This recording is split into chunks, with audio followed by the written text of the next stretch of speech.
네, 카카. 어제 5분 이상 들으신 라디오 방송이 뭐죠? 김어준의 뉴스 공장. 아니, 이건 땡도 있어? 내가 뭘 들었는지 말했는데 이것도 오답이 있는 거야?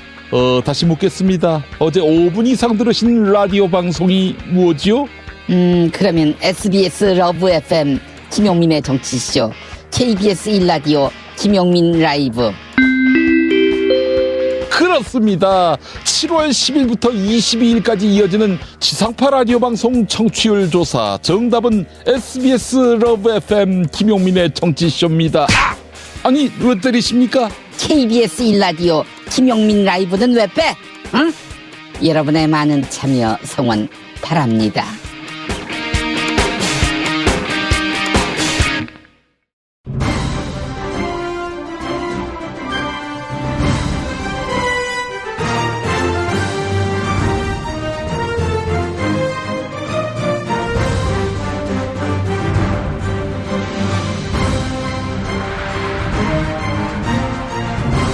안녕하십니까. 지금부터 김용민 브리핑 이완배 기자의 경제의 속살 주간 방송 종합편을 보내드립니다.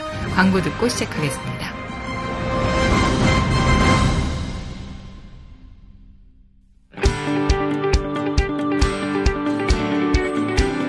올해 5번째를 만난 미래의 기회 2018 특강 선대인경제연구소가 7월 14일, 15일 이틀간 진행합니다. 1400만 영화 신과 함께의 제작자는 어떻게 빅데이터 기술을 활용해 흥행몰이에 성공했을까요? 전 세계 1위 흥행 게임 배틀그라운드를 만든 사람들은 어떤 자질을 가졌을까요? 미래의 유망한 바이오 제약 기업들은 무엇이며 남북 정상회담이 열어준 북한의 경제적 기회는 무엇일까요? 다른 곳에서 결코 들을 수 없는 가성비 최고의 특강, 놓치면 손해입니다. 자세한 사항은 선대인경제연구소 홈페이지를 참고하세요. 탈모인 여러분, 샴푸 살 땐 반드시 천연 99% 이상, pH 5.5, 피부 자극 1% 미만인지 확인하세요. 2, 3일에 머리 하나 더 빠지는 걸 우습게 보지만 2, 3년이면 정수리만 1000개 차이 납니다. 그렇지만 샴푸로 머리가 나진 않으니 이미 빠진 곳은 어쩌냐고요? 뿌리 깊은 샴푸 두피 영양제가 있습니다. 보건복지부상, 에이펙 최우수 기술상, 발모 촉진 조성물 특허 99%의 효과, 식약처 인증으로 부작용 없는 유일한 모낭 영양제. 가격도 세트로 구입하시면 두피 모발, 피부 개선까지 하루 330원. 뿌리 깊은 샴푸 쇼핑몰에서 기적의 사용 후기도 검색해보세요. 1566-7871. 중고차죠? 네.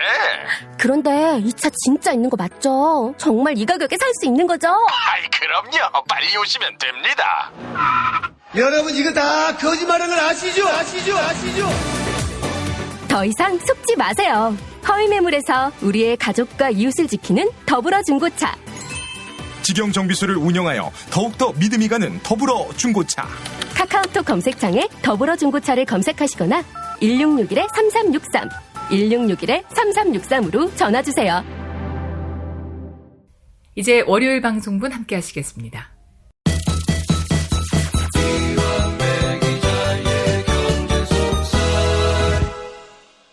민중의 소리 이완배 기자 함께하겠습니다. 이완배 기자님. 네, 안녕하십니까. 예, 자, 오늘 어떤 얘기 해볼까요? 예, 오늘 월요경제학 시간으로 거울 유런이라는 개념을 소개해 드릴까 합니다. 거울 유런이요? 네. 예. 유런 이런 거 나오면 신경과학 계통 이야기라는 게 짐작이 가시죠. 아하하, 예. 실제로 거울 유런은 신경과학에서 발전된 개념이 맞습니다. 그런데 이 거울 유런이라는 것을 발견했다는 것은 뭐랄까요, 경제학의 뿌리를 뒤흔드는 일대 사건? 뭐 이런 겁니다. 제가 지난달에 폴 잭이라는 학자의 신경경제학이라는 개념을 소개해드린 적이 있는데, 예. 이 신경경제학이라는 비주류 경제학이 탄생하게 된 계기도 거울 뉴런의 발견이 굉장히 큰 영향을 미칩니다. 예. 뉴런이라는 건 아시다시피 신경세포를 말하죠. 뇌가 이제 뭔가를 판단을 하는데 가장 기본이 되는 게 신경세포라고 합니다. 그런데 사람한테는 공감 능력이라는 게 있어요. 이건 뭐 아이를 키워보신 분들은 금방 이해하실 겁니다. 예. 아이가 많이 아프잖아요. 그러면 진짜로 부모가 아파요. 그러니까 이게 슬프고 걱정되고 이런 거하고는 많이 다릅니다. 진짜로 아프다니까요. 이걸 공감이라고 합니다. 그러니까 공감은 단지 상대가 아프니까 느끼는 불쌍한 감정, 연민의 감정, 동정심 이런 거하고는 차원이 달라요. 내가 아예 상대가 돼버리는 겁니다. 그래서 상대에게 이입이 되죠. 상대가 느끼는 감정을 그대로 느끼는 이런 걸 공감이라고 합니다. 예. 그런데 도대체 사람이 왜 이런 공감을 하느냐? 과거에는 사람의 감정을 과학으로 해명할 수 없었으니까 그냥 사랑이 깊어서 이런 식으로 두루뭉술하게 공감을 설명할 수밖에 없었습니다. 그런데 지아코모 리촐라티라는 이탈리아 출신의 신경과학자가 이 공감의 비밀을 과학적으로 밝혀냅니다. 이게 조금 우연히 겹친 실험인데 리촐라트 팀이 원숭이를 대상으로 여러 실험을 하고 있었어요. 예. 원숭이 두개골을 살짝 절개를 한 다음에 뇌에 전극을 꽂는 거죠. 그리고 원숭이가 어떤 행동을 할 때마다 원숭이 뇌의 활동이 어떻게 변하느냐 이걸 관찰하는 실험입니다. 예. 그런데 이게 의도했던 건 아닌데 관찰하던 팀원 중 한 명이 관찰을 하다가 책상 위에 땅콩이 놓여 있길래 이걸 먹으려고 손을 뻗었어요. 그런데 이때 원숭이의 뇌가 격렬한 반응을 보입니다. 그래서 놀라서 살펴봤더니 평소 원숭이가 자기가 먹이를 먹기 위해서 손을 뻗었을 때 그때 보였던 뇌의 반응하고 똑같은 반응이 나타나더라는 겁니다. 자, 이러면 좀 이상하잖아요. 원숭이가 먹이를 먹기 위해서 손을 뻗친다는 행위는 지가 먹으려고 하는 거죠. 나 저거 집어먹을 거야. 나 먹고 싶어. 뭐 이런 뇌의 신호라는 건데 지금은 경우가 완전히 다릅니다. 지가 먹는 게 아니고 연구원이 땅콩을 먹으려고 손을 뻗은 거예요. 그런데 그걸 보고도 원숭이가 마치 자기가 뭘 먹으려고 했었던 것처럼 그때 손을 뻗었던 것처럼 똑같은 뇌의 반응이 나타났다는 거죠. 그래서 리촐라트 팀이 연구를 시작합니다. 그리고 요 반응을 보이는 뇌의 부분을 찾아내요. 이걸 리촐라트 연구팀이 오늘의 주제인 거울 뉴런 이렇게 이름을 붙입니다. 예. 거울 같다는 거죠. 상대가 하는 행동을 거울에 비추듯이 고스란히 자기의 뇌에 비춥니다. 그리고 똑같이 상대가 행동하는 것만큼 공감하고 같은 행동을 한다는 뜻입니다. 그래서 이 우연찮은 발견으로 신경세포학계의 역사를 바꾸는 거대한 발견이 이루어진 겁니다. 거울 뉴런은 상대가 어떤 행동을 하면 나의 뇌가 공감을 하는 겁니다. 그래서 가족을 고문하는 게 이런 거래요. 그러니까 포로를 직접 고문하는 게 아니고 가족을 고문하잖아요. 이러면 포로들이 마음을 아픈 걸 떠나서요. 실제로도 무지하게 아파한답니다. 이게 거울 뉴런 때문이라는 거예요. 이 거울 뉴런 덕분에 사람은 상대의 입장에 설 수 있고 감정을 이입할 수 있습니다. 이 거울 뉴런에 대한 연구가 사실은 상당히 최신 연구입니다. 리촐라트 팀이 이 개념을 정립한 게 1990년대 초반이니까 30년이 채 안 되죠. 그리고 이후에도 연구가 상당히 진척되고 있고 지금도 연구가 진행 중이에요. 그래서 거울 뉴런에 대한 연구는 21세기 신경과학계의 가장 위대한 발견 뭐 이렇게 부르기도 하더라고요. 여담이지만 이 리촐라트 연구팀 일화가 상당히 많이 퍼져 있는데 아까 그 땅콩을 집어먹다가 거울 뉴런을 발견했다고 말씀드렸잖아요. 그런데 여러 문헌을 보면 땅콩을 집어먹었다가 그랬다는 설도 있고 사과를 집어먹었다가 그랬다는 설도 있어요. 그러니까 바나나 설도 있고 포도설도 있습니다. 이렇게 유명한 일화가 왜 그 음식이 헛갈리게 전달이 되냐면 실험실에서 뭘 집어먹으려고 했던 그 연구원이 사실은 자기가 뭘 집어먹으려고 했는지 정확히 기억을 못한다는 겁니다. 그래서 땅콩이라고도 했다가 포도라고도 했다가 그래서 지금까지 이게 바나나인지 땅콩인지 포도인지 사과인지 정확하지 않다는 웃지 못할 일화가 있습니다. 예. 그런데 이 신경과학계의 혁명적인 발견이 왜 경제학에 영향을 미치기 시작했냐면요. 거울 뉴런이라는 게 발견되기 이전까지 200년 동안 주류 경제학은 호모 에코노미쿠스, 그러니까 사람은 무지하게 이기적이고 계산적인 존재다. 이걸 전제로 학문을 전개해왔습니다. 그런데 이 거울 뉴런이 발견되면서 주류 경제학의 전제인 호모 에코노미쿠스가 얼마나 멍멍이 소리인지가 이제 과학적으로 증명이 돼버린 겁니다. 경제학에 따르면 인간은 타인의 고통에 아랑곳하지 않아야 되죠. 내 이익만 챙겨야 되죠. 그런데 그게 아니라는 겁니다. 뇌과학적으로 인간은 다른 사람이 아파하면 자기도 아파해요. 거울 뉴런을 가진 존재입니다. 그러니까 주류 경제학의 뿌리를 뒤흔드는 일대 사건이 뜻밖에도 신경과학계에서 등장을 해버린 거죠.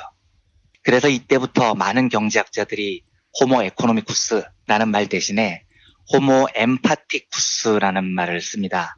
그 엠퍼시라는 말이 영어로 공감이라는 단어인데 예. 호모 엠파티쿠스 하면 공감하는 인간 이런 뜻이죠. 이기심이 인간의 본성이 아니라는 겁니다. 공감이야말로 거꾸로 뇌과학으로 증명된 인간의 본성이라는 겁니다. 이걸 입증하는 유명한 실험이 하나 있습니다. 세계에서 제일 뛰어난 영장류 연구학자 중에 프란스 드발이라는 사람이 있는데요. 예, 예. 이 사람은 침팬치 종류를 연구하는 데에서는 세계 넘버원입니다. 근데 왜 이 침팬치 연구가 인류에게 의미가 있냐면 침팬치하고 인류하고 유전자가 90% 이상 일치한다고 하더라고요. 프란스 드발의 실험은 이렇습니다. 침팬치를 우리 안에 가둬놓고요. 줄을 하나를 설치를 합니다. 그리고 침팬치가 그 줄을 당기면 먹이가 나와요. 바나나 같은 게요. 그러니까 처음에는 이제 침팬치가 이 줄이 뭐야 이러고 있다가 시간이 지나면서 사실을 알아차립니다. 이 줄을 우연히 당겼더니 바나나가 튀어나오더라는 거예요.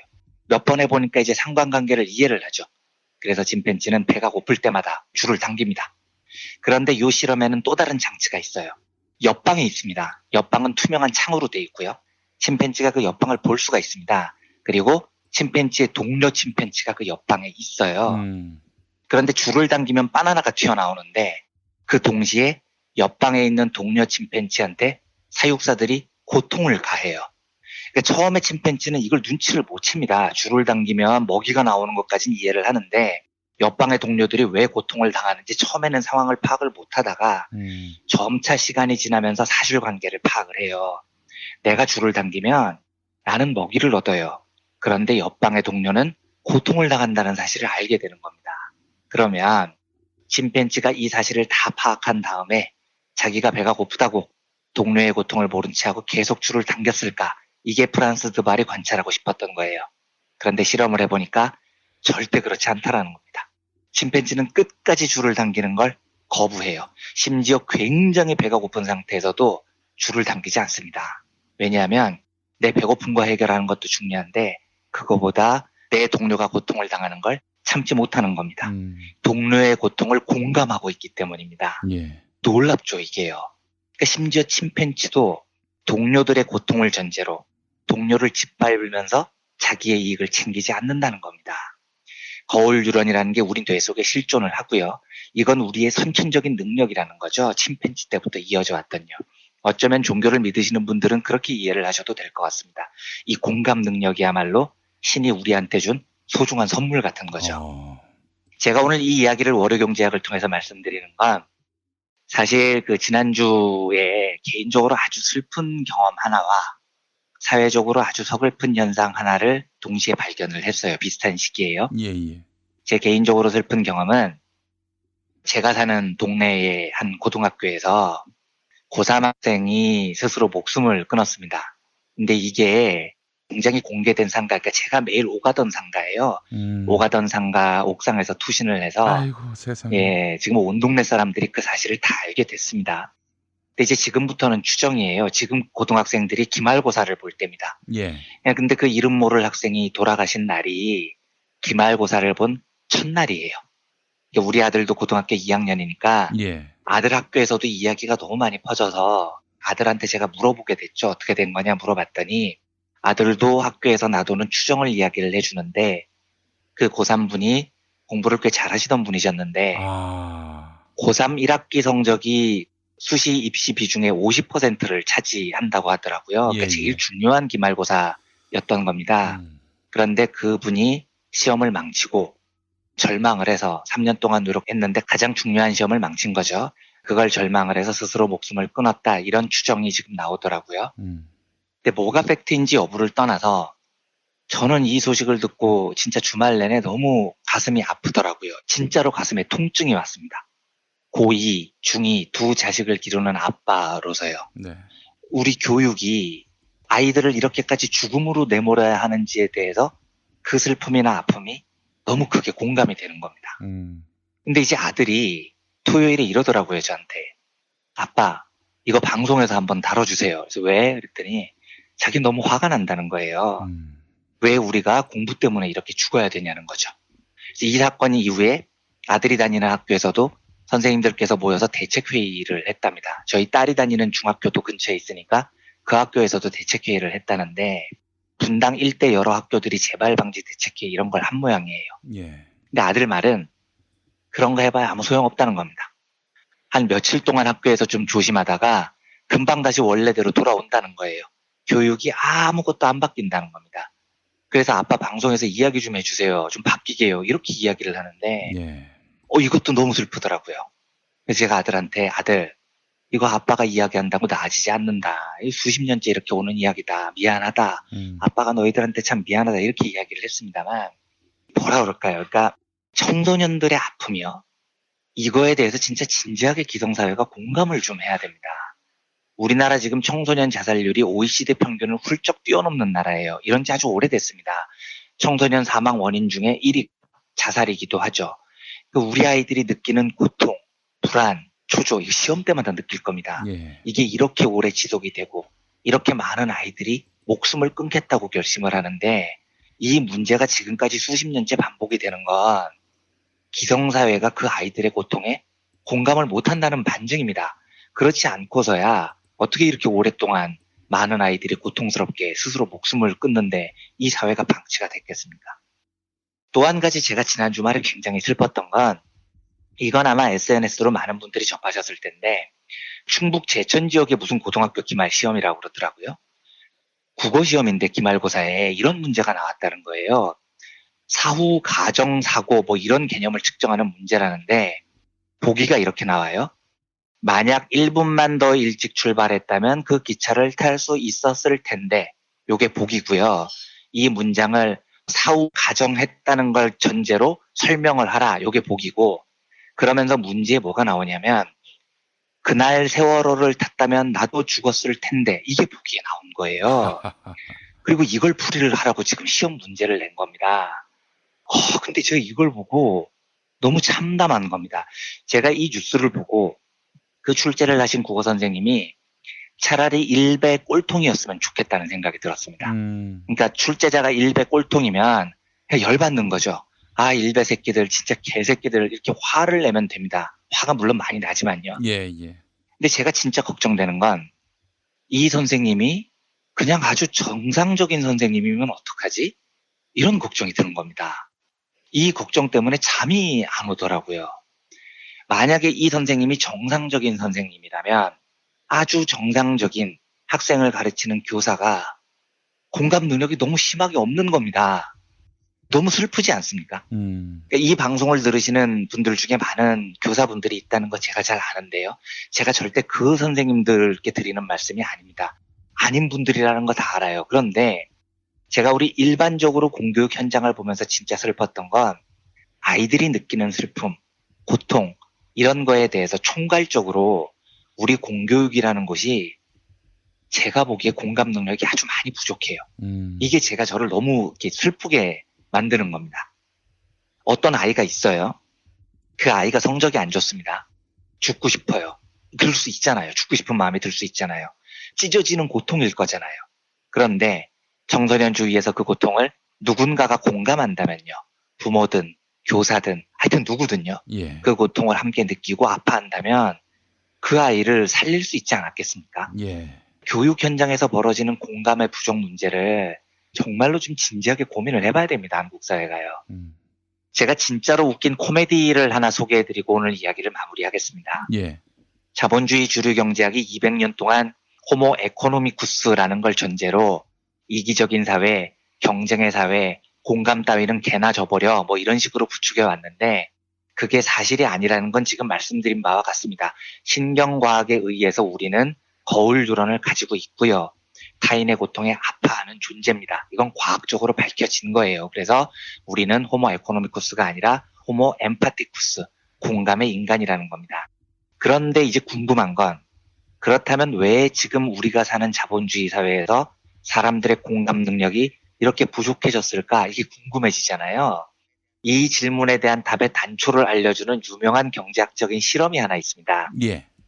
공공재 게임이라는 게임인데 이 게임은 제가 가끔 소개하는 뭐 최후 퉁적 게임이나 실내 게임하고 비슷해요. 그런데 오늘 주제가 이게 아니니까 아주 짧게 설명을 드리면 여러 명이 실험에 참가를 하고요. 참가자들한테 10,000원을 갑자기 줘요. 그 다음에 당신들 기부하고 싶은 만큼 기부를 하세요. 그 10,000원 중에. 이렇게 이야기를 합니다. 그러면 사람들이 기부를 얼마 하는 사람도 있고 안 하는 사람도 있겠죠. 그러면 실험팀은 참가자들이 기부한 돈에 곱하기 2를 해요. 2배로 불려서 참가자들 전체한테 똑같이 나눠준다. 요게 게임이에요. 요것도 이제 인간의 이기심과 협동성을 알아보는 여러 실험 중 하나입니다. 만약 사람이 진짜 이기적인 존재라면 한 푼도 기부 안 하는 게 게임 이론상 제일 유리합니다. 내가 왜 손해를 보냐는 거죠. 남이 멍청한 놈이 기부를 해서 돈이 2배로 불어서 나한테 돌아오면 잘 받아가면 받아갔지, 호모 에코노미쿠스라면 기부를 안 하는 게 게임 이론의 정답이거든요. 예.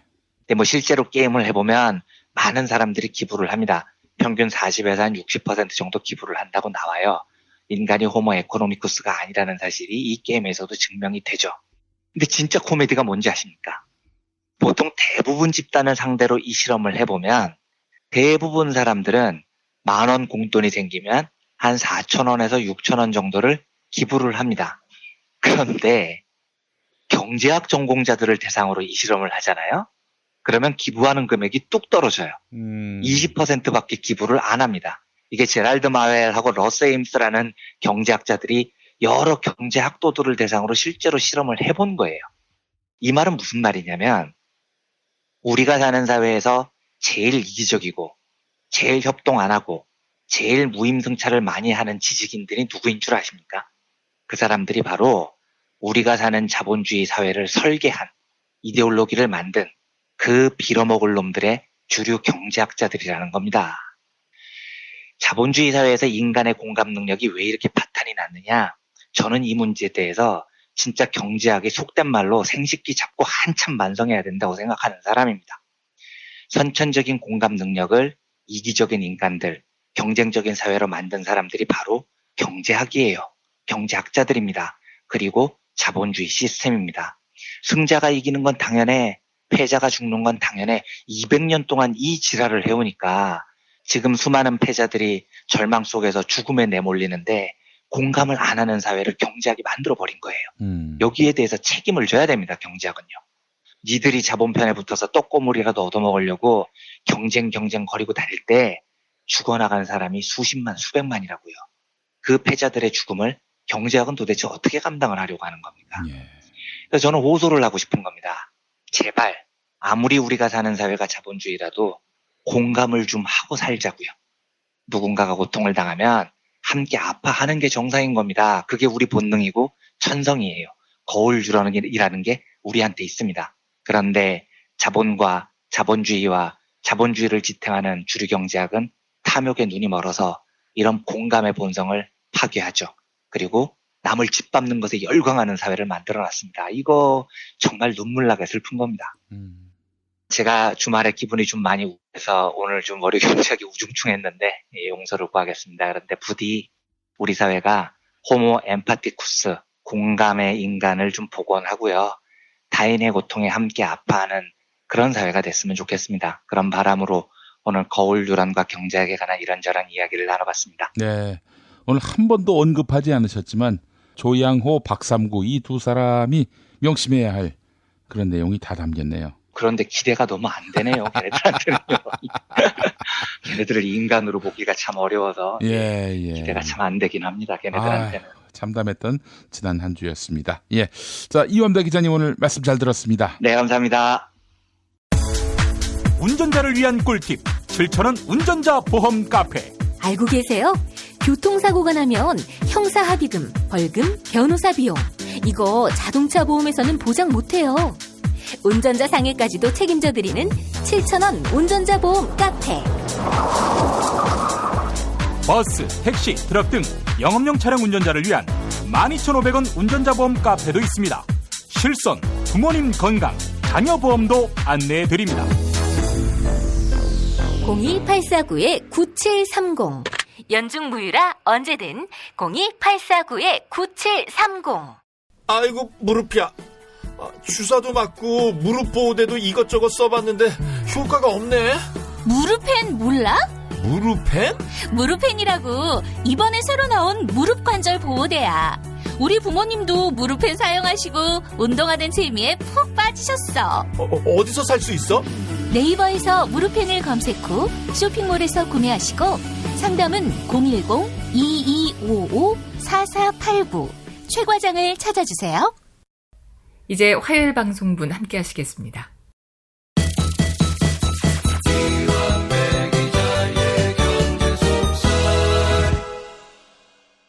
민중의 소리 이완배 기자 함께하겠습니다. 이완배 기자님. 네, 안녕하십니까. 예. 자, 오늘 어떤 이야기 해볼까요? 예, 오늘은 그 난무하고 있는 자유당의 비대위원장 하마평에 관한 경제학적 해석을 해보려고 합니다. 제가 당연히 브리핑을 드릴 텐데요. 오늘은 약간 인터뷰 형식으로 제가 궁금한 걸 김용민 PD님께 여쭤보면 김용민 PD님께서도 수고스러우시겠지만 두 가지 정도 대답을 좀 해주셔야 할 게 있습니다. 예.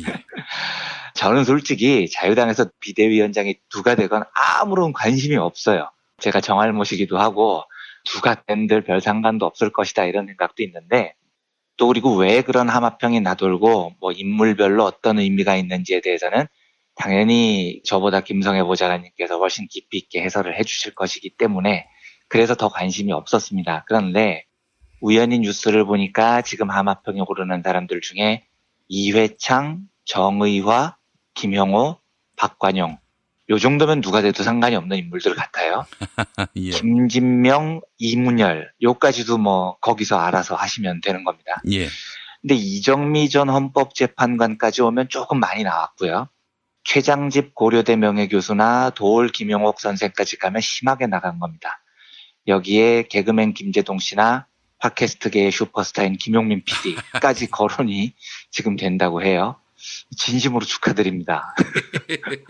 첫 번째 질문은 기분이 어떠십니까? 아, 기분이요? 뭐 나쁘지 않죠, 뭐. 네, 기분이 좋으셨다가 대답이고요. 예. 두 번째 질문입니다. 그러면 진지하게 제안이 오면 하실 생각이 있으세요? 요즘 질문을 좀 다르게 해보죠. 김용민닷컴에 올린 칼럼을 저도 읽었는데 예. 하겠다 안 하겠다 요 말을 하신 건 아니신 것 같고 칼럼을 그대로 읽어볼게요. 예. 자유한국당에게 지금 필요한 것은 이미지 변신 따위가 아닙니다. 당신들은 민주공화국을 하려는 의지가 있는가? 이 질문에 대해 답변을 하는 것입니다. 이렇게 적으셨더라고요. 진짜. 예. 그러면 질문을 이렇게 던져보겠습니다. 자유한국당이 민주공화국을 하려는 의지가 있다라는 모습을 보여준다면 김용민 PD님께서는 비대위원장 제안을 받아들이겠습니까? 아까 두 번째 질문입니다. 그건 결국 저한테 어떤 실권을 주느냐의 문제인데 저는 그렇다면 진지하게 출당권과 함께 그러니까 이제 누구라도 하여튼 문제가 있다 싶을 때 비상대책위원장의 권한으로 내쫓을 그런 권한을 주고 2년 뒤 총선을 앞두고 2배수의 추천 후보를 세울 수 있는 권한을 달라. 그렇지 않고서는 무의미하다. 이게 이제 제 생각입니다. 당을 박살을 내시겠다는 거죠? 거기 들어가시면. 아니, 박살을 내는 게 아니라 청소를 하는 거죠. 청소를. 그걸 박살이라고도 합니다. 그런데 이 방송 들으시는 기자분들 즉각 기사 쓰셔도 되겠습니다. 김용민 PD 자유한국당 비대위원장 제안 오면 진지하게 고민 중 뭐 이렇게 쓰셔도 벌써 기사 제목이 한 줄이 나옵니다. 오늘 이제 요 이야기를 해보려고 합니다. 오늘 브리핑의 주제는 자유당이 이런저런 비대위원장 후보를 하마평에 올리는 모습에 대한 경제학적인 해석이에요. 조금 전에 김용민 PD님께서 해주신 대답도 상당히 의미가 있는 대답이라고 저는 생각을 합니다. 제목을 굳이 붙이자면 짝짓기의 경제학 정도가 되겠는데 제목이 조금 싸구려처럼 들리실 수 있겠지만 사실은 시장 신호 이론이라고 해서 경제학에서는 아주 유명한 이론입니다. 제가 브리핑에서도 한두 번 비슷한 이야기를 드린 기억이 있는데요. 예. 이 시장 신호 이론을 개척한 사람이 마이클 스펜스라는 경제학자입니다. 스펜스의 시장 신호 이론은 좀 속되게 이야기하면 짝짓기 잘하는 법쯤 됩니다. 기업이 원하는 노동자를 뽑는 법, 이것도 기업과 노동자의 짝짓기죠. 연애 잘하는 법, 이것도 여기에 속해요. 동물의 짝짓기도 이 이론에 속합니다. 자유한국당이 적절한 비대위원장을 뽑는 것, 이것도 자유한국당과 비대위원장의 짝짓기 이런 겁니다. 그래서 마이클 스펜스는 시장 신호 이론이라는 걸 개척한 공로로 2010년에 심지어 노벨 경제학상도 받습니다. 뭐 짝짓기가 대단하다고 그런 것 갖고 노벨 경제학상까지 받아? 이런 생각이 드시겠지만 이거 실제로 들어보면 상당히 일리가 있어요. 짝짓기라는 게 두 종류죠. 하나는 내가 상대방에게 선택을 받아야 할 때, 그리고 절대 선택을 받지 않아야 할 때, 요 두 가지도 다 일종의 짝짓기입니다. 선택을 받지 않아야 할 때라는 것도 짝짓기의 일종인 것이 내가 저쪽에 짝이 안 돼야 하는 거예요. 그러니까 일종의 짝짓기 게임이라고 할 수 있습니다. 소개팅을 나갔는데 상대가 너무 마음에 안 들어요. 그러면 상대방의 마음을 걷어차기 위한 어떤 행동을 해야 됩니다. 이것도 짝짓기인 거죠. 반대로 상대방이 너무 마음에 들면 상대방의 마음을 얻기 위해서 어떤 행동을 해야 되는 거고요. 다 짝짓기의 범주에 들어가는 겁니다. 그런데 어떤 종류 게임이건 우리가 짝짓기를 할 때는 반드시 하는 행위가 하나 있습니다. 뭐냐? 내가 저 사람과 맞는 파트너냐? 혹은 나는 저 사람이랑 절대 못 해야 되겠다. 파트너가 안 돼야 되겠다. 거나 하여튼 이 둘 중에 하나를 입증하는 과정이 필요합니다. 이걸 경제학에서는 신호를 보낸다고 해요. 그러면 상대는 그 신호를 받아서 분석을 해야 됩니다. 이걸 스크린 한다고 하죠. 예를 들면 가젤이라는 영양의 일종 초식동물들이 있습니다. 이 가젤들이 무리를 지어서 살고 있는데요. 사자가 가젤 사냥을 시작을 탁 하려고 하면 가젤 중에 한 마리가 수직으로 50cm에서 60cm 정도를 껑충껑충 뛰기 시작한대요. 그걸 보면 그 가젤은 사자 나 여기 있어요. 나 잡아보세요. 뭐 이런 행동을 하는 것처럼 보인다는 겁니다. 근데 상식적으로는 엄청 멍청해 보이죠. 사자가 덮치려고 하는데 무조건 튀어야죠. 그런데 그 가젤은 제자리 뛰기를 하고 있다고요. 심지어 엄청나게 높게 뜁니다. 동물들 사회에서 사냥이라는 건 속도와 에너지 게임이거든요. 그러니까 이 가젤이 제자리 뛰기를 그렇게 열심히 하고 있다는 건 체력을 소모하고 있다는 거예요. 그러니까 사자가 쫓으면 잡힐 확률이 훨씬 높아지는 바보짓을 지금 하고 있는 겁니다. 그런데 웃긴 건 사자가 그 제자리 뛰기를 껑충껑충하는 가젤을 보고 나서 그 가젤을 외면합니다. 개를 안 쫓고 다른 가젤을 쫓아요. 상식적으로는 개를 사냥을 하면 제일 쉬울 것 같은데 엉뚱한 놈을 쫓기 시작한다는 겁니다. 왜 이런 일이 벌어지냐면 이게 바로 신호를 주고받는 과정입니다. 사자는 원래 이제 가젤 무리 중에 아무나 랜덤으로 한 놈을 쫓는 건데요. 성공 확률이 언제 제일 높냐면 제일 못 뛰는 놈을 쫓을 때 성공 확률이 높은 겁니다. 제일 빠른 놈을 쫓아갔다가는 허탕치는 거죠. 체력만 낭비하고 그냥 쫄쫄 굶을 가능성이 아주 높아요. 문제는 사자는 가젤 무리 중에 어느 놈이 빠르고 어느 놈이 느린지를 아예 모른다는 겁니다. 경제학에서는 이걸 정보 불균형 현상이라고 해요. 반면에 가젤들은 자기들 중에 누가 제일 빠르고 누가 제일 느린지 알아요. 하지만 사자는 그 정보가 없는 거죠. 그러니까 정보가 양쪽에 공평하게 유통이 안 된 상태입니다. 그러면 빨리 뛸 능력이 있는 가젤 입장에서 생각을 해보겠습니다. 만약에 사자가 나에 대해서 알면, 내가 제일 빠르다는 사실을 알면 나를 안 쫓을 거잖아요. 내가 우리 무리에서 달리기 1등이니까요. 그러니까 이 가젤은 어떻게 생각하냐면 내가 제일 빠르다는 사실만 알려주면 나는 안전하다고 판단을 해요. 문제는 지금 사자가 내가 달리기 1등인지 모른다는 데 있는 거죠. 그래서 어떻게 하느냐. 그 자리에서도 도망을 안 가고 50, 60cm를 제자리 뛰기로 껑충껑충 뛰는 겁니다. 내가 이렇게 빨리 뛸 수 있는 가젤이다. 자기 능력을 과시하는 거죠. 그러니까 들어와 뭐 이런 걸 하는 겁니다. 나 열나 잘 뛰는 가젤이야. 나 쫓으면 너 오늘 허탕쳐. 이 신호를 지금 사자한테 보내주고 있는 겁니다. 이걸 이제 시그널링이라고 합니다. 그러면 사자도 이 신호를 받으면 분석을 해야죠. 어쭈 저놈 봐라. 저 자식 지금 내가 가까이 가는데도 도망을 안 가고 제자리 뛰기를 하네. 근데 제자리 뛰기를 열나 잘하네? 아 쟤는 패스. 쟤 쫓아봐야 허탕친다. 요렇게 가젤이 주는 신호를 분석을 하게 됩니다. 그리고 다른 놈을 쫓아가죠. 이게 정보 불균형 과정에서 서로 신호를 주고받는 과정입니다. 조금 이제 인간 쪽으로 와서 쉽게 다시 한번 풀이를 해보겠습니다.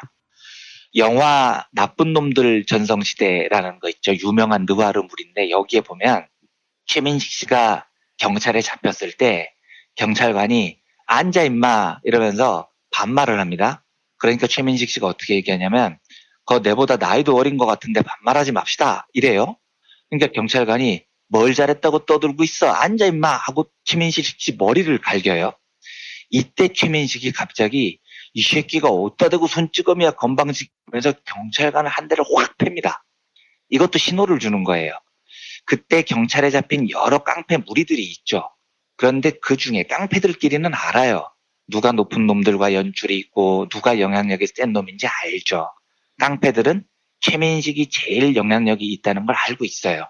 근데 문제는 경찰이 그걸 모른다는 겁니다. 누가 영향력이 센 놈인 줄요. 이게 지금 정부 불균형 상태입니다. 그러면 최민식 입장에서는 나 높은 놈들 중에 아는 놈들 많아. 이 신호를 경찰한테 알려주고 싶은 거예요. 그래야 자기를 안 건드릴 거니까요.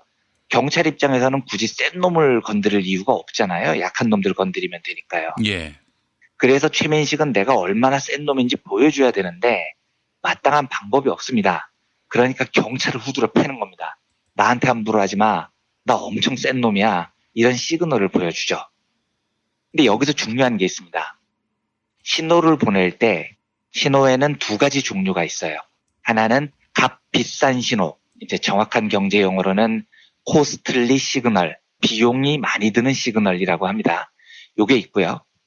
나머지 하나는 값싼 신호, 요건 이제 개나 소나 다 보낼 수 있는 신호입니다. 저는 이걸 설명할 때 야부리 시그널이라고 제가 이름을 지었는데 예. 야부리로 할 수 있는 시그널, 아주 쉬운 시그널이죠. 입만 열면 할 수 있는 시그널인 겁니다.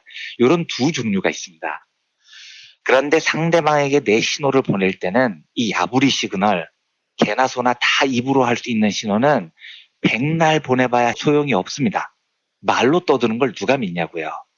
그러니까 상대가 나를 믿게 하기 위해서는 매우 값비싼 신호, 코스틀리 시그널을 보내야 된다는 게 스펜스의 이론입니다. 예를 들어서 가젤이 사자가 덮치려고 할 때 야부리를 털어요. 야, 나 우리 무리 중에 달리기 짱이야. 나 쫓아봐야 소용없어 하고 막 사자한테 떠듭니다. 사자가 믿겠습니까 그걸요? 저 새끼 뭐야 이씨 이러면서 그 가젤을 오히려 덮치겠죠. 그래서 진짜 빨리 뛰는 가젤은 그 사실을 시그널을 보내기 위해서는 목숨을 건 시그널을 보내야 돼요. 비용이 아주 많이 드는 시그널을 보내야 됩니다. 뭐냐? 사자가 사냥을 시작해도 도망을 안 가요. 목숨 걸어야 되는 겁니다.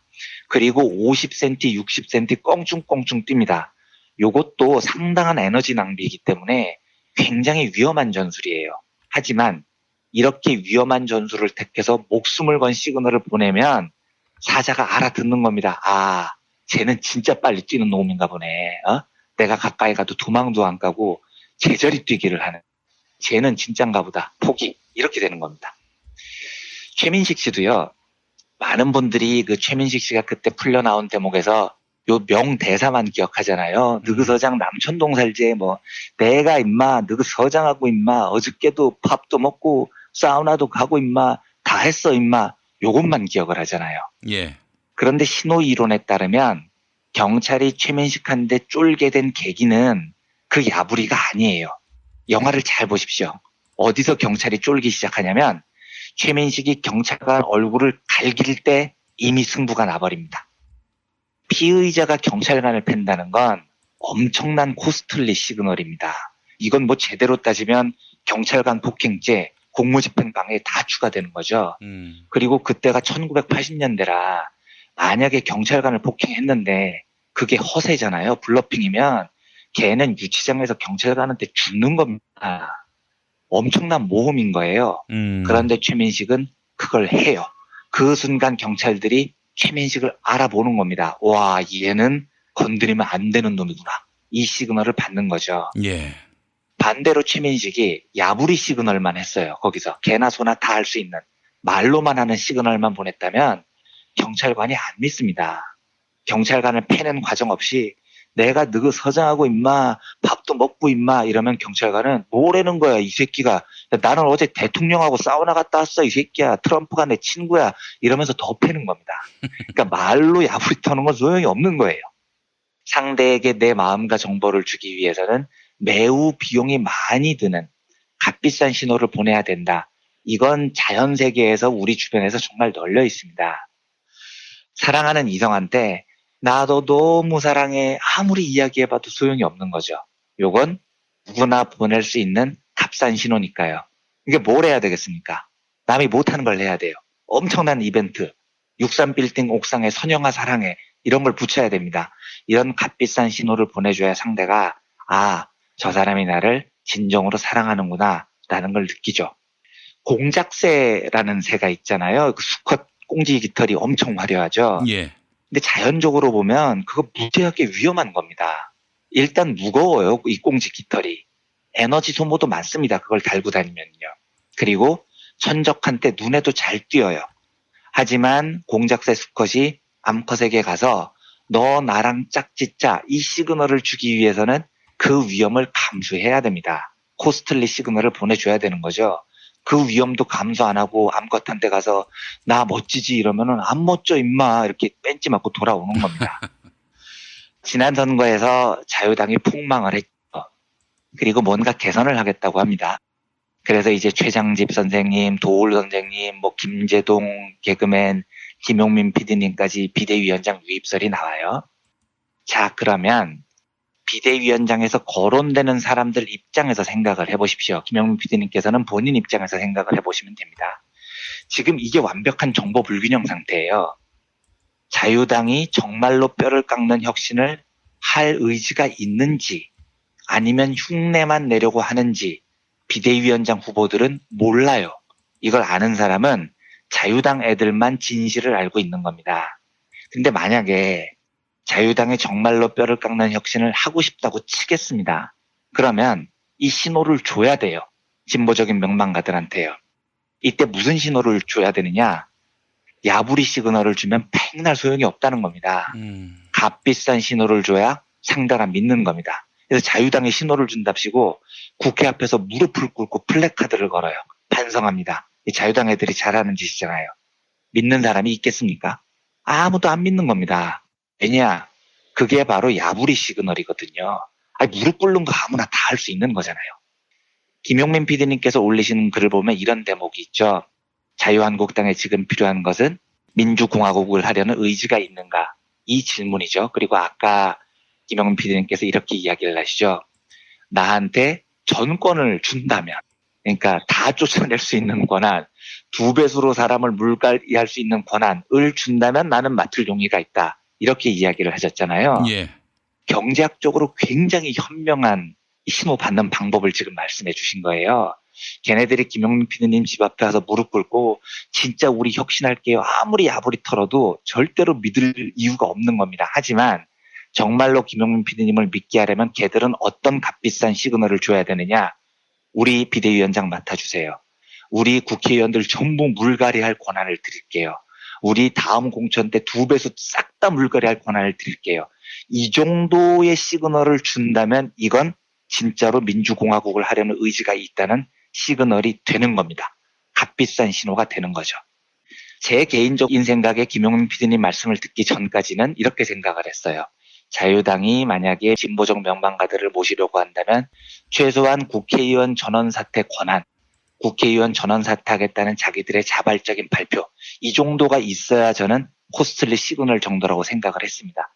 그게 김용민 PD님께서 이야기해 주신 것과 비슷한 시그널을 지금 요구를 하는 거죠.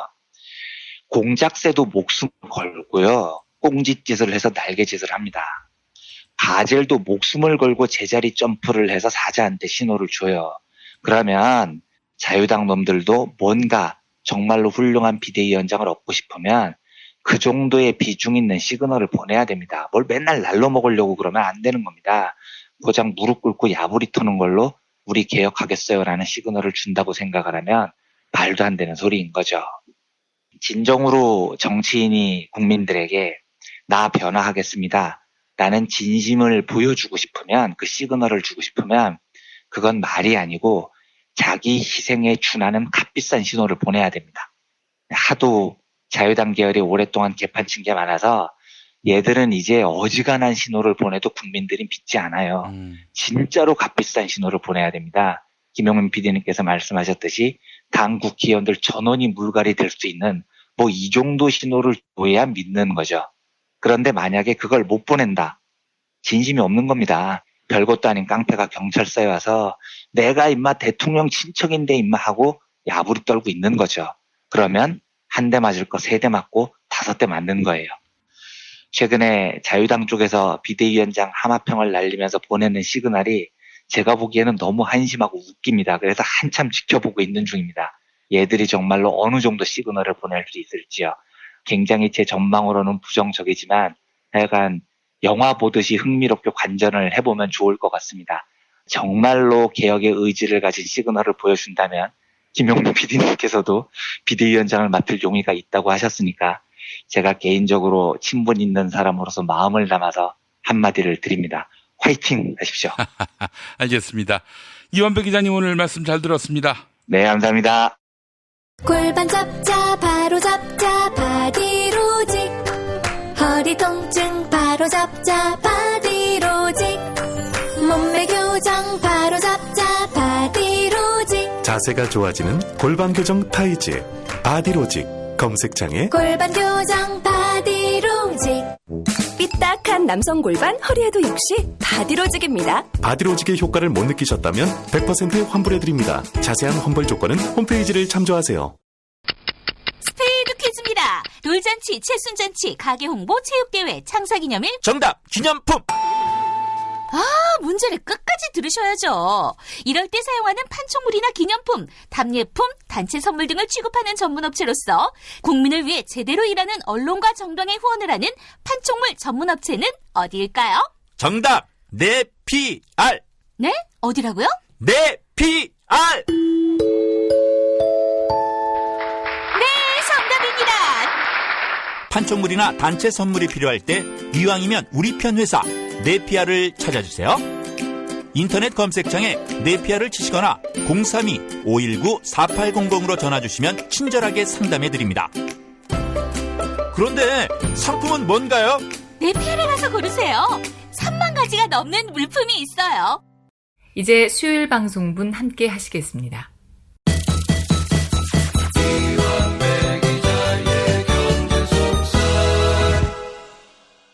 민주가 소리 이완배 기자 함께하겠습니다. 이완배 기자님.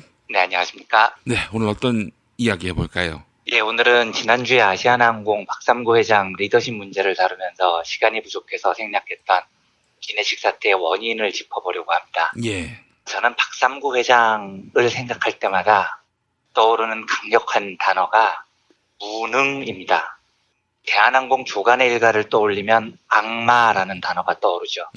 그런데 박상구는 정말 지독하게 무능한 사람인 것 같아요. 대한항공 노동자들이나 임원들 이야기를 들어보면 조간의 일가를 약간 두려워하거든요. 그런데 금호아시아나 쪽 사람들 이야기를 들어보면 박상구를 두려워하는 게 아니라 한심하게 생각을 하더라고요. 근데 그 한심한 사람한테 둘러싸여서 뭐 회장님을 장미에 비유하고 이러는 이유가 뭘까요? 그러니까 그게 박삼구가 지금 황제 같은 자리에 있으니까 그걸 지가 좋아하니까 그걸 할 수밖에 없지만 속으로는 부글부글 끓는 거죠. 아휴, 저 한심한 놈, 뭐 이러고 있는 겁니다. 예. 그런데 제가 이 재벌가의 노동자분들 만나보면 구성원들이 총수를 한심하게 생각하는 경우는 좀 이례적이에요. 박삼구가 얼마나 웃기고 무능한 사람인지를 드러내주는 일화가 있는데 2006년에 박삼구가 그 해에 출발을 하면서 그룹의 모토를 정했습니다. 근데 모토가 아름다운 기업이 되자였대요. 근데 뭐 좀 웃기지만 그럴 수 있잖아요. 아름다운 기업이 될 수도 있는 거고요. 그런데 아름다운 기업이 되기 위해서 박삼구가 그룹에 뭘 지시했냐면 노동자들을 음악회나 미술 감상회에 줄줄이 동원을 합니다. 예술을 알아야 아름다운 기업이 될 수 있다. 뭐 이런 맥락이죠. 그것도 역시 그럴 수 있겠다는 생각이 듭니다. 네, 저는 이게 되게 꼰대적인 마인드로 보이더라고요. 자기 취미를 노동자들한테 강요를 하는 거니까요. 근데 더 웃긴 건 그 해에 아름다운 기업이 되기 위해서 금호그룹이 바뀐 게 모든 보고서 글씨체를 박삼구 회장 지시로 가을체라는 걸로 통일을 했대요. 그게 아름다운 글씨체였다는 겁니다. 저는 가을체가 무슨 체인지도 모르겠는데 개그도 이런 개그가 없는 거죠. 꼰대짓과 무능의 기운이 천지를 뒤엎는 겁니다. 예. 역사를 좀 보면요. 금호아시아나 그룹의 창업주가 박인천이라는 사람입니다. 그리고 아들이 5이 있어요. 오늘의 주인공인 박삼구는 3남, 세 번째 아들이고요. 위로 형이 2이 있습니다. 근데 지금 다 세상을 떠났죠. 그리고 4남이 박찬구라는 금호소교학 회장입니다. 그런데 이 박삼구, 박찬구, 3남, 4남 형제도 피 튀기게 싸운 경험이 있습니다. 형제의 난을 한번 했어요. 그래서 지금은 완전히 남남이 돼버렸습니다. 박삼구가 금호아시아나 그룹을 이끌고 동생 박창구 회장이 금호석유화학을 이끌고 독립을 한 겁니다. 사이가 아주 더럽게 안 좋아요. 경제들도요. 그런데 박인천 창업주가 세상을 떠난 다음에 그룹을 제일 먼저 물려받은 사람이 박성용 회장입니다. 장남이죠. 그런데 이 박성용 회장은 인성이 어떤지는 제가 잘 모르겠는데 외형상 일단 똑똑한 사람입니다. 이 사람이 예일대학교에서 경제학 박사 학위를 받았거든요. 이 쉬운 일이 아닙니다. 그러니까 실제로 박성용 회장은 경영자라기보다는 경제학자에 가까운 풍모가 있었던 사람입니다. 그 서강대학교에서 경제학 교수로 꽤 오래 있었고요. 서울대학에서도 강의를 했었습니다. 그런 학자가 아버지 박인천 회장이 세상을 떠나면서 금호그룹을 맡았는데 박성용 회장은 학자 출신이라서 그런지 경영에 막 욕심을 내고 그러지 않았던 것 같아요. 왜냐하면 1984년에 회장이 됐는데 1996년, 그러니까 12년 만에 깨끗하게 물러납니다. 동생한테 경영권을 물려주고 미국으로 떠나요. 그래서 실제로 미국에서 삶을 마쳤습니다. 그리고 이 맏형으로부터 경영권을 물려받은 사람이 차남, 박정구, 금호그룹 3대 회장이죠. 이 사람도 제가 인성은 잘 모르겠지만 박정구 회장 때 금호그룹 경영 실적이 상당히 괜찮았습니다. 그러니까 박정구 회장도 꽤 경영을 잘했다는 평가를 받죠. 이때 금호그룹 내실이 다져졌고요. 처음으로 재계 10위 안에 들었었어요. 금호타이어나 금호석유화학 같은 주력 계열사들은 이때 세계 10위권에 진입을 했었습니다. 그런데 박정구 회장이 2001년인가 폐암으로 세상을 떠납니다. 그래서 삼남인 박삼구 회장이 4대 회장에 오른 거죠. 근데 제가 아까 그 삼남과 사남, 박삼구, 박찬구 형제가 피 튀기는 경영권 분쟁을 벌였다고 했잖아요. 들리는 이야기를 들어보면 동생 박창구 회장 입장에서 보면 이런 거라는 겁니다. 첫째 형, 둘째 형 무지하게 똑똑해요. 근데 셋째 형은 너무 아닌 거라는 거예요. 그런데 이 셋째 형이 회장이 되더니 자꾸 뭔가를 하려고 사업을 막 벌리는데 문제는 그 벌리는 사업에 맥락이 없다라는 겁니다. 그러니까 이 동생인 박창구 회장도 꽤 똑똑하다는 평가를 받거든요. 그러니까 이 동생이 보기에는 저 셋째 형하고는 도저히 뭘 못하겠다는 거죠. 그래서 형이 막 사업을 벌릴 때 동생이 말리고 말려요. 그러다가 이게 안 되니까 결국은 대판 싸우고 분가를 해서 나온 뭐 이런 스토리입니다. 한번 상상을 해보십시오. 지난 주말 KBS 단독 보도로 김영민 PD님께서 서두 이야기를 해주셨지만 아시아나 승무원 노동자분들이 박상구가 등장할 때 손뼉 치고 노래 부르고 뭐 이런 동영상이 있잖아요. 예. 그런데 그걸 보면 황당하지만요. 이명이나 조현민이 악쓰는 거하고는 느낌이 완전히 다릅니다. 조간에는 미친 집안 같죠? 근데 박상구는 바보 같아 보이는 겁니다. 그렇잖아요. 아니 여성 승무원 노동자분들 줄 세워놓고 그따위 노래를 부르게 하는데 그거 보고 해벌죽하게 좋아하는 박상구 회장의 모습을 생각해 보십시오. 조간에는 컵을 던지고 지랄을 하지만 박상구는 여승무원분들께 야 나 좀 안아줘, 나 안 안아주냐 이 지랄을 하고 있잖아요. 그러니까 이 사람을 보면 사악하다는 단어보다도 멍청하다는 단어가 훨씬 더 어울리는 겁니다. 그런 박삼구가 이번 아시아나항공 기내식 사건으로 사고를 칩니다. 과정이 조금 복잡한데 짧게 요약을 하면 원래 10년 넘게 아시아나에 기내식을 공급하는 업체가 있었어요. LSG 코리아라는 회사입니다. 그런데 계약이 올해 만료가 됩니다. LSG 코리아 입장에서는 당연히 계약 연장을 원했겠죠. 근데 아시아나 쪽에서 어떤 요구를 하냐면 너희 우리랑 기내식 계약하면 돈 엄청 버는데 우리랑 계약 연장하고 싶으면 우리 지주회사 격인 금호홀딩스에 2천억 원을 투자를 해라 이런 요구를 합니다. 예. 그러니까 이 과정도 좀 복잡한데 어쨌든 이 기내식 공급업체가 여러 가지로 법적 검토를 한 다음에 이게 조금 어렵다고 판단을 하고 거절을 했어요. 그랬더니 냉큼 아시아나가 10년 넘게 거래했던 기내식 업체를 버립니다. 그리고 중국 하이난 그룹이라는 중국 자본을 끌어들이죠. 중국 자본에 금호아시아나가 문의를 했더니 오케이 우리는 1,600억 크게 투자할게. 기내식 우리 줘. 뭐 이렇게 해가지고 기내식 업체가 교체가 된 겁니다. 예. 그래서 이 중국 업체가 올해 7월부터 아시아나에 대규모 기내식을 공급하기로 돼 있었는데 공장을 지어요. 기내식 공급하려고. 그러다가 이 공장에서 3월에 대형 화재가 나버렸습니다. 아, 예. 그래서 이 화재가 수습이 아직도 안 됐어요. 그러다가 지금 기내식 공급이 이렇게 펑크가 나서 사단이 나버린 겁니다. 이 사건을 해석을 할 때 일부 언론들이 아시아나가 원래 기내식 업체한테 갑질을 하는 바람에 생긴 현상이다. 왜 기내식 업체한테 2천억을 투자하라고 하냐? 그 갑질을 하다가 안 되니까 중국 자본을 끌어들였고 중국 자본에 화재가 나는 바람에 이 사단이 생긴 거다. 그러니까 문제의 원인은 갑질이었다. 이렇게 분석을 하는데 일리가 아예 없지는 않아요. 그런데 이건 조금 봐야 될 겁니다. 왜냐하면 항공사가 기내식 업체를 교체할 수 있거든요. 그 투자 요구가 법적으로 적정한지는 앞으로 법적으로 좀 따져봐야 되겠습니다만 뭐 어떤 이유에서든지 더 좋은 조건을 제시하는 업체하고 교체할 권리가 아시아나한테 있는 건 맞아요. 또 새로운 업체를 선정했는데 그 업체에서 화재가 난 게 아시아나 책임은 아닌 거죠. 그러니까 기존 기내식 업체에 갑질했다가 이 사단이 났다. 이렇게 한 줄로 요약하기에는 조금 요건 지켜봐야 될 대목이 있어요. 그런데 그게 아니더라도요. 여전히 두 가지 문제가 있습니다. 첫째, 새로 선정한 업체의 화재가 3월에 났어요. 지금까지 뭐 하고 있었던 겁니까? 몇 개월이 지났는데요. 경영자는 그런 변수를 수습하라고 있는 겁니다. 무려 3개월이나 여유가 있었는데 지금 이따위로밖에 수습을 못하는 겁니다. 이게 박삼구가 무능하다는 결정적인 증거죠. 둘째, 이제 여기서부터 중요합니다. 기내식 업체를 왜 아시아나가 교체를 했느냐? 원래 기내식 업체한테 우리하고 새로 계약하고 싶으면 증자를 해라, 2천억 투자를 해라 이렇게 요구를 해서 틀어졌다는 거잖아요. 그런데 사실 그 요구가 매우 특이해요. 하청업체하고 계약을 하면 야, 몇 년 동안 얼마 줄 테니까 기내식 잘 만들어서 공급해라 뭐 이런 계약을 해야 정상인 건데 왜 우리하고 계약을 하려면 우리 지주회사에 2천억을 투자를 해라 이런 주장을 할까요? 굉장히 이례적이거든요. 그래서 갑질로 보는 경우가 많은 거죠. 그렇죠. 근데 그렇기 때문에 이 이례적인 요구가 갑질로 보일 소지가 충분히 있기는 있다는 겁니다. 그런데 본질적으로 이런 황당한 요구를 한 이유가 더 중요합니다. 예. 금호가 둘째형 박정구 회장 때 10대 그룹 안에 들었다고 했잖아요. 이때 금호 실적이 좋았습니다.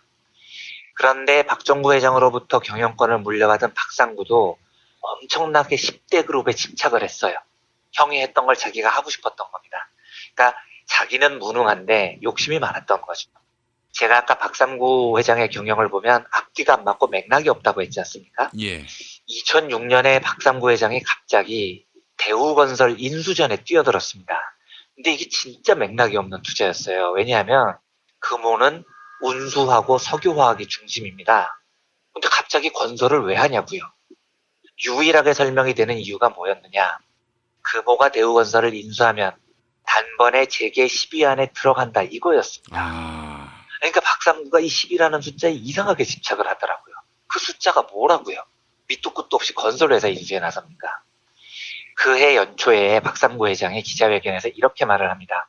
확보한 자금만 1조 5천억 원이다.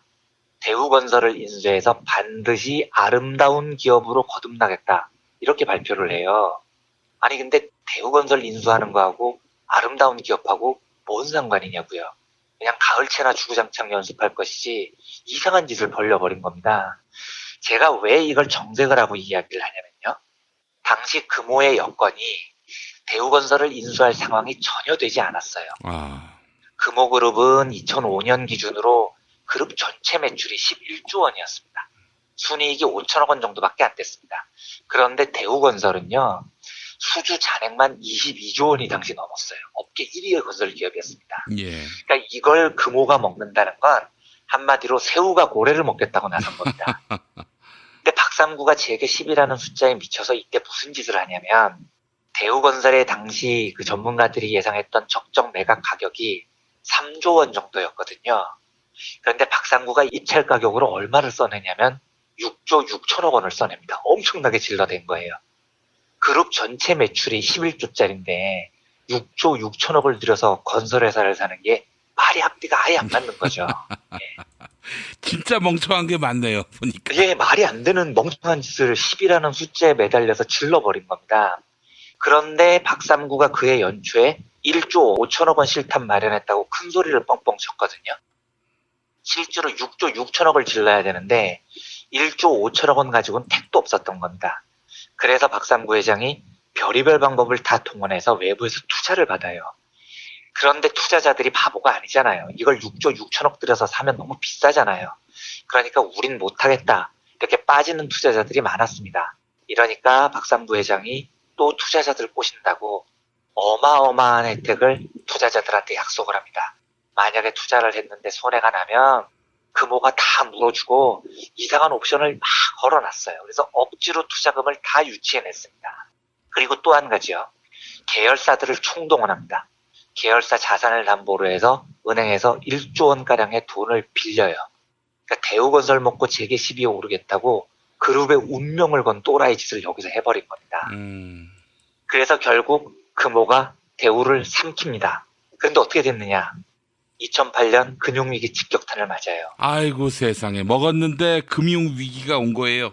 그러니까요. 이 끌어쓴 돈 6조 6천억 원이 순식간에 빚더미로 돌변을 해버렸습니다. 이게 자기 혼자 망하면 상관이 없는데 주력 계열사 자산 담보가 다 걸려 있었어요. 감당을 못하는 겁니다. 이 빌려 쓴 돈이 금호가 수조 원이었는데 빌려 쓴 이자율이 연이자가 9%였다고요. 그러니까 1년에 이자만 몇천억씩 따박따박 나가는 겁니다. 그룹의 전체 순이익이 5천억짜리 그룹에서요. 감당이 도저히 안 되는 거죠. 결국은 2009년에 금호가 대우건설을 다시 산업은행에 되팔아요. 감당이 안 되니까요. 얼마에 파느냐? 6조 6천억에 샀는데 3조 원에 팝니다. 딱 3년 만에 3조 6천억 원을 날려먹었어요. 박상구 욕심 때문에요. 이게 뭔 짓이냐고요. 근데 문제는 이때 보증을 섰던 계열사들, 특히 금호타이어 같은 주력 계열사들이 많은 보증을 섰는데 전부 빚더미에 올라버린 겁니다. 그래서 금호타이어가 뜬금없이 워크아웃에 돌입했습니다. 그 빚더미의 무게를 감당 못하고요. 이야, 이건 진짜 셀프 빅녀시 됐는데 이런 무능한 CEO는 뭐 책임도 안 지고 그냥 계속 뭉개면은 가는 겁니까? 그게 제가 지금 황당하고 화가 나는 겁니다. 이 이야기를 이렇게 길게 드리는 이유가 이겁니다. 이 스토리가 아직 안 끝난 게요. 당시에 박삼구가 빚 갚는다고 자기 지분도 대부분 채권단에게 뺏겨요. 그래서 잠깐 그룹을 통째로 잃습니다. 그랬다가 경기가 좀 풀리면서 박삼구가 과거에 자기가 또라이 짓해서 날려먹었던 그룹 계열사들을 다시 확보하는데 총력을 몇 년 동안 기울여요. 그래서 뭐 지주회사는 다시 사들입니다. 그런데 아버지가 물려준 그룹 최대 계열사가 금호타이어였는데 이 금호타이어는 돈이 없어서 못 찾았습니다. 몇 년 동안 금호타이어가 표류를 하다가 최근에 이 회사가 중국 업체인 WCT라는 곳에 매각이 돼서 일단 문제는 풀렸습니다만 기억하실지 모르겠지만 수년 동안 금호타이어 노동자들이 매각 반대, 구조조정 반대 이런 이유로 정말로 격렬하게 투쟁을 했어요. 그런데 보수 언론을 중심으로 와 귀족 노족 새끼들 회사가 망해가는데 또 데모한다. 워크아웃에 들어간 기업 주재에 노동자들이 웬 파업이냐. 이렇게 여론을 만들어내면서 노동자들을 거의 밟듯이 했습니다. 그런데요. 이건 진짜 그런 문제가 아니에요.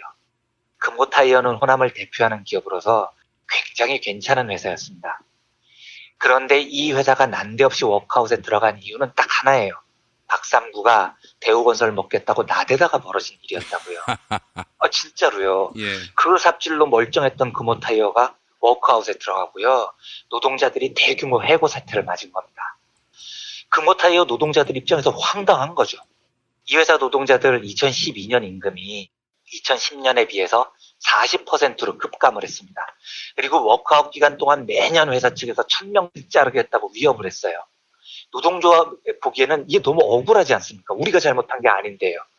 이 과정에서 싸우다가 노동조합 대의원이었던 김재리 열사께서 스스로 목숨을 끊는 일까지 벌어집니다. 세상에. 그러니까 이게 노조 탓이 아닌 겁니다. 박상구의 만용 때문에 M1 수천 명 노동자들 생계 끊겨버렸죠. 노동자 한 번 목숨이 실질적으로 끊어졌습니다. 아까 김용민 PD님께서 말씀해 주셨지만 제가 진짜 화가 나는 건 왜 사고는 박상구가 치고 목숨은 노동자들이 잃어야 되냐고요. 그리고 박상구는 멀쩡하게 장미꽃이 어쩌고 뭐 이런 소리를 듣고 아직도 금호아시아나 그룹을 이끌고 있냐는 겁니다. 그런데 이 사태가 아시아나 기내식 사태하고 이어져요.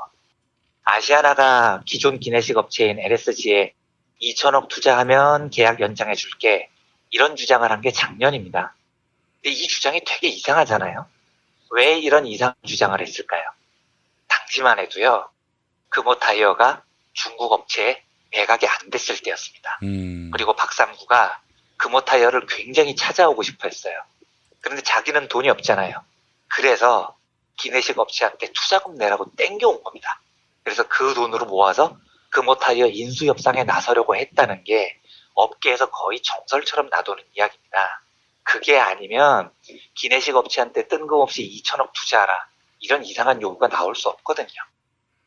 그러니까 요약하면 이번 기내식 사태의 뿌리는 박상구가 2006년에 대우건설 인수하면서 그룹 홀라당 말아먹은 것으로부터 출발을 하고요. 그것 때문에 주력 계열사 금호타이어를 잃었는데 그거 되찾아오겠다고 무리하게 기내식 업체한테 투자금 땡기려다가 지금 이 사단까지 온 거라고 정리를 할 수 있습니다. 그러니까 지금 쭉 들어보시면 그런 생각 드시죠. 총수가 무능하면요 이런 난장이 벌어집니다. 몇 년 동안 노동자들이 목숨을 잃고요. 승객들은 비행기를 탔는데 일주일째 밥도 못 먹는 희대의 사태가 벌어져요. 그런데 총수라는 자는 한참 일해야 하는 여성 노동자들 춤이나 추게 하고 회장님 두 손에 들린 장미가 오늘따라 아름다워요.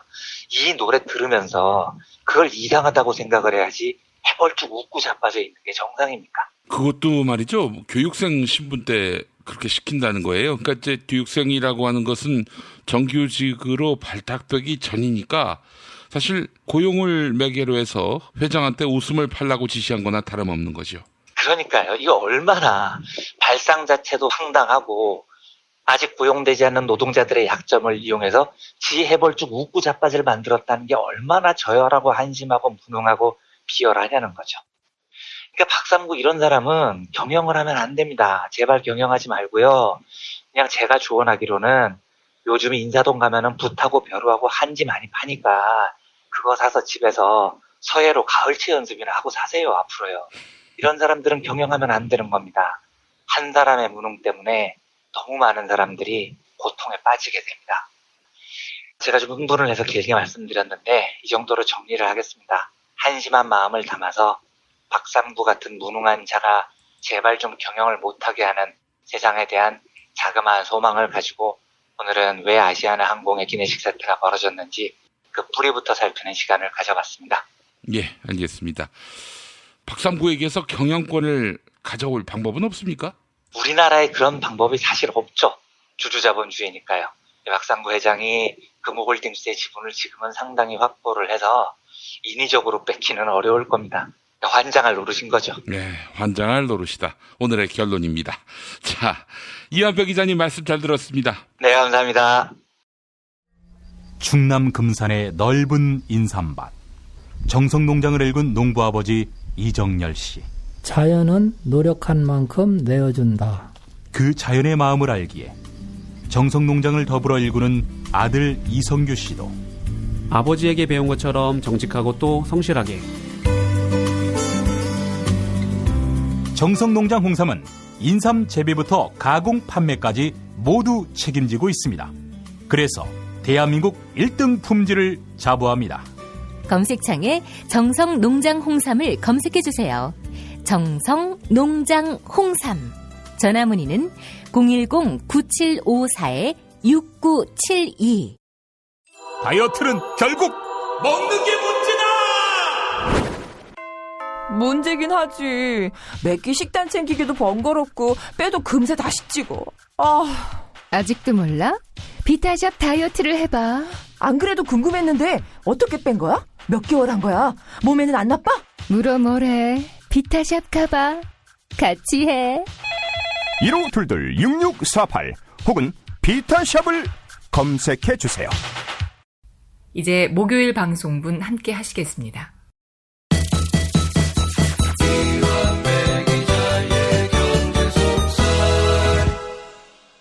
민중의 소리 이완배 기자 함께하겠습니다. 이완배 기자님. 네, 안녕하십니까. 예, 자 오늘 어떤 이야기 준비하셨습니까? 예, 오늘은 제가 방송을 시작한 이래 가장 가벼운 이야기를 해보려고 합니다. 예, 아주 편하게 들으실 수 있는 이야기니까 팝콘하고 콜라 같은 거 드시면서 이야기를 들어주시면 좋을 것 같아요. 예. 며칠 전에 국내 경제 뉴스에 짧지만 꽤 여러 곳에서 보도된 뉴스가 있었습니다. 마크 저커버그 페이스북 창업자죠. 이 사람이 워런 버핏 세계적인 투자자입니다. 버크셔 해더웨이라는 곳을 이끌고 있는데요. 이 워런 버핏을 제치고 세계 부자 3위에 올랐다라는 뉴스가 전해졌어요. 그러니까 그 전까지는 워런 버핏이 3위였는데 저커버그가 6월 7일 기준으로 역전을 시켜서 새로 3위에 올랐다는 겁니다. 이 소식은 블룸버그 통신이 7일 짧게 전한 뉴스인데요. 예. 가끔 경제 뉴스 보시면 세계 부자 순위 이런 거 종종 나오잖아요. 네. 이런 뉴스의 출처가 보통 두 곳입니다. 연간 단위로 올해의 세계 400대 부자 이런 발표가 나오는 곳은 출처가 포브스라는 잡지입니다. 포브스는 경제 잡지고 격주간지고요. 이 포브스가 매년 세계 최고의 부자 리스트를 작성해서 발표를 하거든요. 예. 반면에 오늘 소개를 해드리는 이 블룸버그의 부자 순위는 좀 특이합니다. 블룸버그는 포브스의 라이벌이고 블룸버그 그룹의 주간지인 비즈니스 위크는 포브스하고 주간지 시장에서 1, 2위를 다투죠. 그런데 이 블룸버그가 홈페이지에 블룸버그 빌리어네어 인덱스라는 걸 운영을 합니다. 그러니까 번역을 하면 블룸버그 억만장자 지수쯤 돼요. 우리나라 종합주가 지수처럼 이 지수가 매일 업데이트가 됩니다. 그래서 포브스 부자 순위는 연간 단위의 발표라면 블룸버그 억만장자 지수는 매일 업데이트가 되는 그날 순위가 역전되는 경우가 발생을 해요. 예. 이 블룸버그 억만장자 지수는 기업 주가가 매일 바뀌니까 그걸 반영을 하고요. 부동산 지표 같은 건 공신력 있는 발표나 보고서가 나오면 그 바뀐 부동산 가격도 반영을 해서 순위를 매기는 겁니다. 예. 해보면 양쪽 순위가 얼추 비슷합니다. 왜냐하면 서양 부자들이라는 게 우리나라하고 달라서 재산이 대부분 주식에 몰려 있고요. 우리나라처럼 감춰진 비자금 이런 게 별로 없으니까 두 잡지가 계산하는 방식이 거의 비슷하고 하여튼 뽑아보면 순위가 1위부터 거의 비슷하게 나와요. 오늘은 그래서 이번에 뉴스가 된 블룸버그 억만장자 지수를 기준으로 순위를 한번 살펴볼 텐데요. 예. 기록이 달러로 나와서 대충 환율을 그냥 편하게 1대 1000으로 환산을 해서 소개를 해드리겠습니다. 1위가 제프 베조스라는 사람입니다. 아마존 창업자죠. 지금 재산이 142조 원쯤 됩니다. 2위가 그 유명한 빌 게이츠 94조 원 정도 되고요. 3위가 마크 저거버그 페이스북 창업자죠. 81조 정도 됩니다. 4위가 위대한 투자자 워런 버핏 81조 정도 되고요. 5위가 아만시오 오르테가라고요. 스페인의 그 패션 그룹 자라라는 곳을 이끌고 있는 사람입니다. 재산이 76조 정도 되고요. 6위는 베르나르 아르노라는 프랑스 기업가인데 저는 사실 이 사람을 잘 몰라요. 그런데 명품 좋아하시는 분들은 금방 알더라고요. 이 사람이 루이비통, 디오르, 펜디 이런 명품 브랜드를 가지고 있는 루이비통 모에 헤네시라는 그룹의 창업자입니다. 근데 여러 가지 들리는 소식에 의하면 제가 보기엔 좀 꼴통 성향이 강한 사람인데 아무튼 6위에 올라 있어요. 재산이 75조 원입니다. 예. 7위가 카를로스 슬림, 유명한 멕시코 갑부입니다. 멕시코의 경제 대통령이라는 별명이 있어요. 이 사람은 2007년인가 빌 게이츠를 제치고 한때 세계 부자 1위에도 올랐었는데 요즘은 많이 떨어져서 7위에 위치하고 있습니다. 63조 원 정도 되고요. 8위가 레리 페이지라는 사람입니다. 이 사람은 구글 창업자이고 IT 천재라고 불리는 사람이죠. 재산이 한 56조 원 정도 됩니다. 9위가 세르게이 브린인데 이 사람은 이름에서도 알 수 있듯이 러시아계 미국인이에요. 그리고 8위였던 레리 페이지하고 함께 구글을 창업했던 공동 창업주입니다. 이 레리 페이지하고 세르게이 브린은 스탠퍼드 대학교 컴퓨터과학 대학원 동창이에요. 이 사람 재산이 레리 페이지보다 1조 원 작은 55조 원입니다.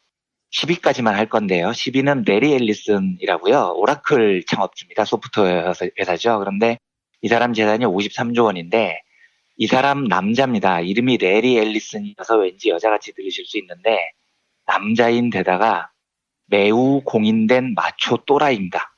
아마 이 사람이 서양 부자 중에서 성격만 따지면 우리나라 재벌들하고 제일 가까울 거예요. 그래요? 네, 별명이 실리콘밸리의 악동이고 엄청 거만합니다. 그리고 무지하게 사치스러워요. 여성 편력도 대단하고요. 이 사람 유명한 일화가 마이크로소프트가 경쟁사인데 마이크로소프트가 반독점법을 위반했다 이런 주장을 레리 앨리슨이 오랫동안 했거든요. 그래서 레리 앨리슨이 그 증거를 찾겠다고 사설 탐정들을 대거 고용을 해서 마이크로소프트 회사 쓰레기통을 뒤지는 엽기적인 일을 한 적도 있는 사람입니다. 희한한 캐릭터의 사람이에요. 다 나가면 너무 많으니까 오늘 10위까지만 살펴보겠습니다. 팝콘 들으시면서 들으시는 브리핑이니까 재미있는 거 하나만 더 소개를 해보죠. 일단 짐작해 두시면 좋은 게 세계적인 부자라고 하면 재산 단위가 얼추 수십조 정도다 이렇게 알아두시면 정확해요. 우리는 수십조 하면은 감이 안 오잖아요. 수십조나 수백조나 수천조나 다 비슷한 것 같은데 사실 오랫동안 세계 최고 부자의 단위는 100조 원이 안 넘었습니다. 지금 아마존 창업자 제프 베조스가 최근에 100조를 넘은 게 일대 사건 같은 거였어요. 그래서 신서유기라는 예능 프로그램을 보면 민호 씨가 거기 출연을 해서 저커버그 이야기가 나올 때 저커버그 재산이 1000조 이러시던데 1000조는 말이 안 되는 수치입니다. 그래서 감으로 세계적인 부자들은 대략 100조 안쪽, 대부분 수십조 원대 이렇게 생각을 하시면 얼추 맞아요. 그런데 이런 거 궁금해하는 사람들이 세계에서 있는 모양입니다. 만약에 시대별로 화폐 가치가 비슷하다고 가정을 하면 인류 역사 전체를 따졌을 때 누가 제일 부자일까? 뭐 이런 걸 궁금해하는 사람이 있습니다. 근데 이게 정확히 나올 수가 사실은 없죠. 왜냐하면 클레오파트라 재산이 얼마인지 우리가 어떻게 합니까? 재산 대부분이 황금이었을 텐데 얼마나 쟁여놨는지 알 길이 없잖아요. 그리고 화폐 가치나 물가 수준 이런 것도 통일이 좀 어렵고요. 그런데 이런 걸 하라고 있는 게 언론이죠. 그래서 이 기준이 설득력이 있는지는 모르겠습니다만 이걸 궁금해하는 독자들이 있으니까 그걸 또 자기 나름대로 분석을 하는 신문이 있습니다. 독일의 한델스블라트라는 경제신문인데요. 2008년에 자체적인 분석을 해서 인류 역사상 최고 부자 30명을 발표를 한 적이 있어요. 예. 최고 부자가 누구냐? 그 유명한 석유왕 록펠러입니다. 그러니까 인류 7000년 역사상 제일 돈 많은 사람의 이름을 올린 게 석유왕 록펠러예요. 그래서 록펠러의 당시 재산을 2008년 기준으로 가치로 바꿔보면 360조 원 정도가 된다는 거죠. 지금 제프 베조스 재산의 2배 반이 넘습니다. 3위가 좀 특이한데요. 러시아 마지막 황제 니콜라이 2세가 3위에 올라 있더라고요. 재산이 약 300조 원이었다고 합니다. 그런데 이 니콜라이 2세는 나중에 볼셰비키 혁명으로 쫓겨나서 폐위가 되고 연금으로 먹고 살게 되죠. 그러다 나중에 결국 처형이 됩니다. 그러니까 300조 원 재산 갖고 있어봐야 인생 참 허망한 대표적인 사례인 사람이고요. 로마 역사를 보면 삼두정치라는 말이 있습니다. 케사르, 폼페이우스, 크락소스 이 세 사람이 권력을 분점했던 게 삼두정치인데 케사르는 뭐 아시다시피 다 유능한 군인이었고요. 폼페이우스는 굉장히 미남으로 알려져 있죠. 근데 크락소스는 뭐 하는 사람이냐? 이 사람은 좀 쩌리 같은데 아닙니다. 이 사람은 무지하게 부자였어요. 이 사람이 특히 황금을 좋아해서 크락소스가 나중에 전장에서 죽는데 후손들이 이 크락소스의 두개골에 녹인 황금을 부었다는 전설이 있을 정도예요. 그런데 이 사람 재산을 환산해 보면 요즘 돈 190조 원 정도 된다고 합니다. 이 사람도 당연히 30위 안에 들었고요. 이 외에도 역사상 부자의 이름을 올린 사람들을 보면 아까 말씀드렸던 클레오파트라도 들어갑니다. 나폴레옹도 여기에 들어가요. 영국 엘리자베스 1세도 들어갑니다. 그리고 아멘호테프, 이집트 파라오죠. 이 사람도 들어가고요. 근데 당시 이 보도가 나온 다음에 굉장히 많은 반론이 있었다고 합니다. 제일 거셌던 반론이 뭐냐면 역사상 30대 부자에 솔로몬이 빠졌다는 게 이해가 안 된다. 솔로몬을 집어넣어 달라. 뭐 이런 반론이 제일 많았다는 후일담이 있습니다. 뭐 여담 나온 김에 하나만 더 해보죠. 요 세계 부자 순위에 한국 사람들도 톱10에 이름을 올린 적이 있을까요? 이런 거 궁금하죠. 대략 아무리 많이 올라도 50위권 정도였었던 거예요. 그러니까 이건희 회장이 지금 블룸버그 억만장자 지수를 보면 59위에 올라 있더라고요. 어제자 순위에 18조 원 정도로요. 그리고 우리나라 2위 부자는 이재용이나 정몽구가 아닙니다. 제약회사 셀트리온 총수 서정진 회장이 우리나라 2위고 세계적으로는 177위예요. 재산이 8조가 넘습니다. 3위가 이재용, 8조가 안 되죠. 세계 순위로는 한 235 이렇게 돼 있는데 블룸버그 억만장자 지수는 2012년부터 시작이 됐지만 연간 단위로 발표하는 포브스 부자 순위는 상당히 역사가 오래됐습니다. 그런데 이 포브스 기준으로 우리나라 사람이 세계 10위 안에 든 적이 있어요. 누굴까요? 청취자 여러분 한번 찍어보십시오. 누가 우리나라 사람 중에 10위 안에 들었겠습니까? 짐작이 잘 안 가시죠. 뭐 이병철 이렇게 생각하실 수 있는데 의외로 신격호 롯데전 회장입니다. 그 사람 일본 사람 아닙니까? 원래는 경남에서 태어났다가 젊었을 때 일본으로 건너가서 사업을 했죠. 그래서 이제 제일교포라는 이름을 듣고 있는데 어쨌든 태어나기는 우리나라에서 태어났고요. 근데 이 사람이 1989년 포브스 발표에서 세계 5위에 올랐어요. 근데 이때 당시에 이제 신격호 재산이 8조 원인데 이게 이유가 있습니다. 당시 부자 순위를 보면 1위가 스스미 요시아키라고 일본 세이부 그룹 총수였고요. 2위가 일본 부동산 재벌이었던 모이다 이기치로라는 사람이었습니다. 그러니까 이때는 세계 10위 부자 중에 6명이 일본인이었어요. 이유가 뭐냐면 이때가 바로 일본 부동산 버블이 극심했을 때였습니다. 그러니까 도쿄 땅값이 뭐 미국 전체 땅값과 맞먹는다 이럴 때였거든요. 그래서 일본에 땅 가진 사람들이 다 세계 10위 부자에 올랐던 겁니다. 그리고 신격호 씨도 일본의 부동산이 굉장히 많습니다. 그래서 신격호가 이해에 세계 5위의 부자 이름을 올렸고 이듬해에도 9위, 뭐 그 다음 해에도 12위 뭐 이러면서 몇 년 동안 10위권에서 오르락내리락 한 적이 있습니다. 뭐 여담은 이 정도로 하고요. 블룸버그 억만장자 지수 이야기를 하나만 더 하고 마치겠습니다. 이 블룸버그 억만장자 지수에 나오는 세계 10위권의 부자들을 보면 몇 가지 공통점이 있어요. 일단 1위부터 10위까지 전부 다 창업자입니다. 이게 뭘 의미할까요? 아버지로부터 뭐 물려받고 이런 애들이 아니라는 겁니다. 그러니까 한국의 재벌들과는 궤가 아예 다르죠. 둘째로 이 사람들은 돌연변이적인 성격이 굉장히 강해요. 그러니까 제가 얼마 전에 혁신경제 이야기 드리면서 진화경제학 관점에서 보면 혁신은 돌연변이 같은 거라고 말씀드렸잖아요. 근데 돌연변이는 기존 질서와 완전히 다른 캐릭터를 가진 사람한테서 나오는 겁니다. 아버지가 이건이고 할아버지가 이병철인 사람한테서 돌연변이적인 혁신이 안 나온다는 거죠. 예를 들면 지금 1위 부자인 아마존의 제프 베조스 같은 사람은 최근 몇 년 사이에 막 치고 올라온 사람입니다. 몇 년 전까지만 해도 세계 부자 1, 2위는 맨날 빌 게이츠, 워런 버핏이었거든요. 그런데 최근에 갑자기 페북 창업자 저커버그도 치고 올라오고 제프 베조스는 아예 1위가 됐는데 2위 그룹하고 멀찍이 떨어진 압도적인 1위입니다. 100조대 재산을 훌쩍 넘었으니까요. 그런데 이 베조스라는 사람은 세계 IT 업계의 이단화 같은 사람입니다. 영업이익률이라고 하는 지표가 있는데요. 예를 들어서 매출이 100원이면 이 회사의 영업이익이 얼마냐. 100원 팔았는데 30원을 남겼다. 이러면 영업이익률이 30%가 됩니다. 그런데 IT 기업들은 노동집약적인 산업도 아니고 공장 있는 것도 아니어서 설비가 있는 것도 아니니까요. 이 영업이익률이 굉장히 높습니다. 그래서 IT 기업들은 막 30%, 40% 이렇게 영업이익률이 나와요. 10,000원 팔면 3,000원, 4,000원을 이익으로 남기는 거죠. 네이버 같은 회사도 영업이익률이 한 30, 40% 정도 됩니다. 제조업은 절대 이렇게 못하거든요. 공장 돌려야 되고 인건비 들고 하니까요. 제조업은 영업률이 10% 정도면은 상당히 양호하다고 봐요. 그런데 IT 기업들은 30, 40% 올리는 게 일반적인데 이 세계 1위 부자 베조스가 이끄는 아마존의 영업이익률이 몇 퍼센트 정도일 것 같습니까? 1위니까 한 50% 될 것 같죠? 아닙니다. 아마존은요, 영업이익률이 거의 제로에 가까운 기업입니다. 매출을 10,000원 올리면 회사가 남기는 돈이 빵원이에요. 안 남깁니다. 올해 1분기인가 아마존 이익률이 3% 이렇게 나왔는데 이게 쇼크였어요. 우리나라에서는 IT 기업이 이익률 3% 나오면 CEO 당장 모가지 날아가죠. 근데 아마존은 영업이익률이 3% 나오니까 애널리스트들이 우와 아마존이 이익을 3%나 남겼대. 진짜 쇼킹한데 이런 반응이 나옵니다. 너무 높게 나왔다는 거예요. 이게요. 이게 왜 그러냐면 베조스 철학 때문에 그렇습니다.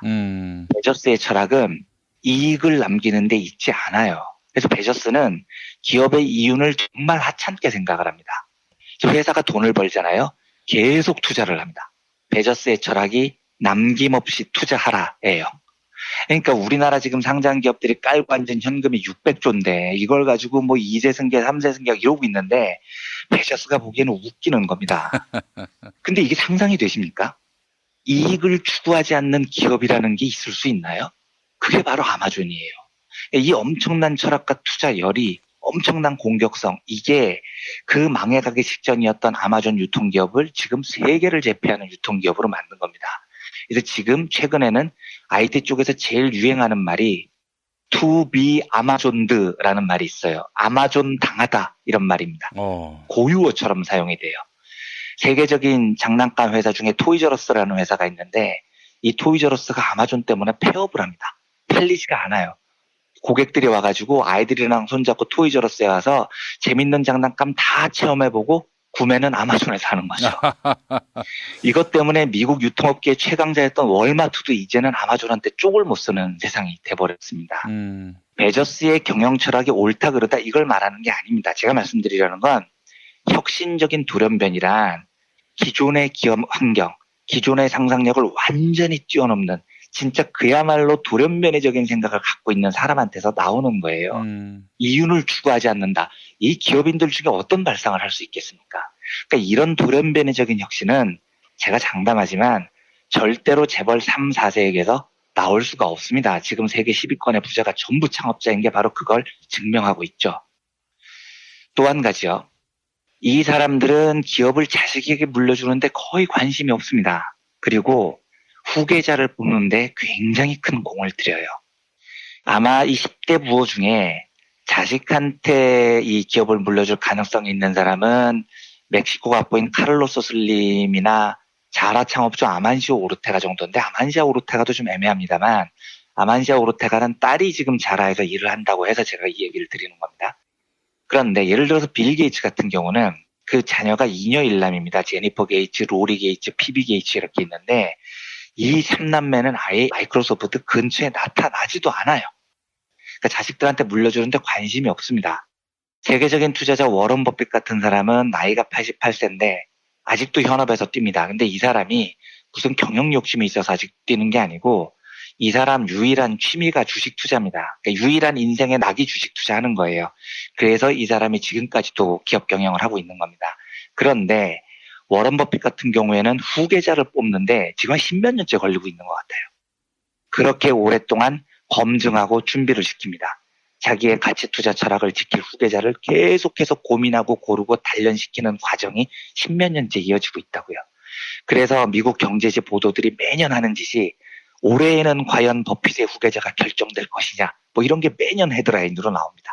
올해는 지금 2명의 부회장이 경합하고 있는 모양인데 당연히 두 사람 다 버핏 가문하고 아무 상관없는 전문적인 투자자들입니다. 이게 기업을 유지시키는 길이라는 겁니다. 자식 새끼들한테 물려주는 게 아니고요. 정말로 창업자의 정신을 잘 이어받을 가장 유능한 사람을 오래전부터 준비하고 단련시키는 과정이 필요합니다. 우리나라 경제가 정말 잘 본받아야 되는 거죠. 그러니까 우리나라 기업 재벌 생태계는 영미식 자본주의하고 비교를 해봐도 정말 후진 겁니다. 뭐 이 정도로 대충 정리를 하겠습니다. 요즘 너무 무거운 이야기만 해서 오늘은 블룸버그 억만장자 지수가 나와서 좀 가벼운 마음으로 부자들에 대한 이런저런 이야기를 드려봤는데 부럽기도 하고 우리나라 기업 생태계가 좀 본받아야 되겠다는 싶은 점들도 있고요. 예. 이런저런 것들을 우리가 좀 많이 받아들여서 부자들의 세계를 우리가 질투하지 않습니다. 왜 부자들의 세계를 질투합니까? 그런데 자기 능력껏 경영하고 거기에 대해서 정당한 부를 혜택을 받고 그리고 그 기업이 혁신을 하고 더 나은 기업이 되기 위해서 좋은 후계자를 고르는 이런 기업 문화가 우리나라에서 좀 정착이 됐으면 좋겠다는 소망이 있습니다. 알겠습니다. 이원배 기자님 오늘 말씀 잘 들었습니다. 네, 감사합니다.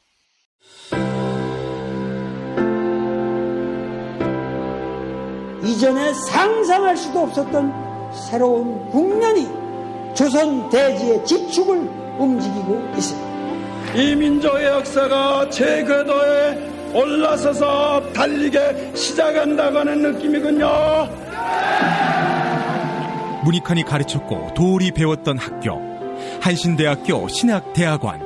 꿈을 현실로 살아간 선구자를 양성하는 한신신학은 촛불혁명과 한반도 종전선언 이후의 세상을 준비하고 있습니다. 한신신학을 통해 세계의 신학을 깊이 연구하고 더 나아가 시대의 예언자의 길을 걷고자 하는 모든 분들을 환영합니다. 이 새 시대는 문익환 씨의 힘으로 열리는 것이 아니라 바로 여기 모인 여러분들의 힘으로 열리는 거예요. 한신대학교 신학대학원 홈페이지나 02-2125-0108로 문의하실 수 있습니다.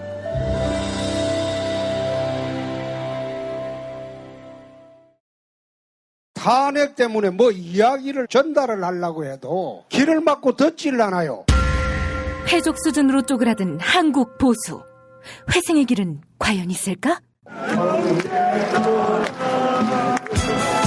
변화된 정치 환경, 갈 길 잃은 보수에게 새로운 희망을 제시한다.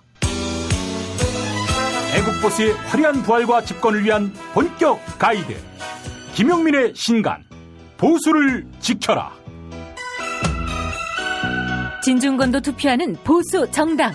광주에서도 일당이 될 수 있는 보수 정당. 젊은이들의 입당이 줄을 잇는 보수 정당. 언제까지 민주당 정의당을 부러워만 할 것인가? 부러우면 진다니까? 자유한국당 당원 김용민이 쓴 보수를 지켜라. 이김에서 나왔습니다.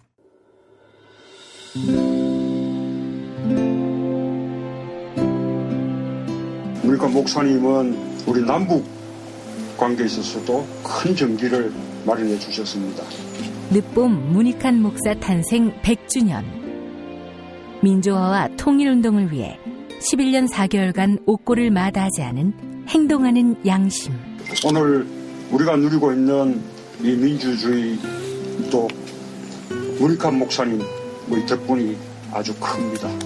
그가 24년 동안 살았던 서울 강북구 인수복로 통일의 집이 6월 1일 문익환 통일의 집 박물관으로 거듭납니다.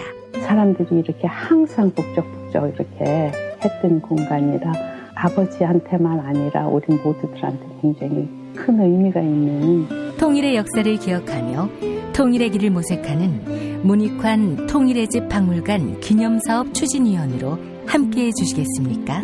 이건 단지 어떤 유가족들의 유산이 아니라 우리 시대가 가지고 있는 유산이기 때문에 자세한 안내는 포털 사이트에서 문익환 통일의 집을 입력해 주세요.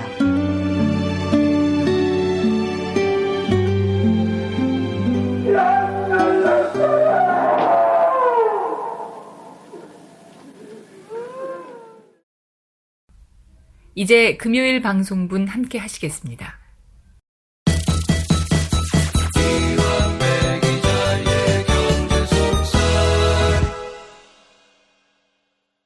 민중의 소리 이완배 기자 함께하겠습니다. 이완배 기자님. 네, 안녕하십니까. 예, 최저임금 이제 금명간의 결정이 나는군요.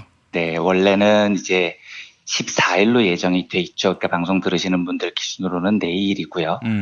요 때가 결정이 된다고 지금 시한이 정해져 있기는 한데 이게 결정이 될지 안 될지는 모르겠습니다. 그런데 어쨌든 지금 공식적으로는 14일 결정이 예정돼 있으니까 14일 결정이 예정된 걸 전제로 지금 말씀을 드리겠습니다. 그런데 제 느낌은 내일 결판이 날 것 같지는 않아요.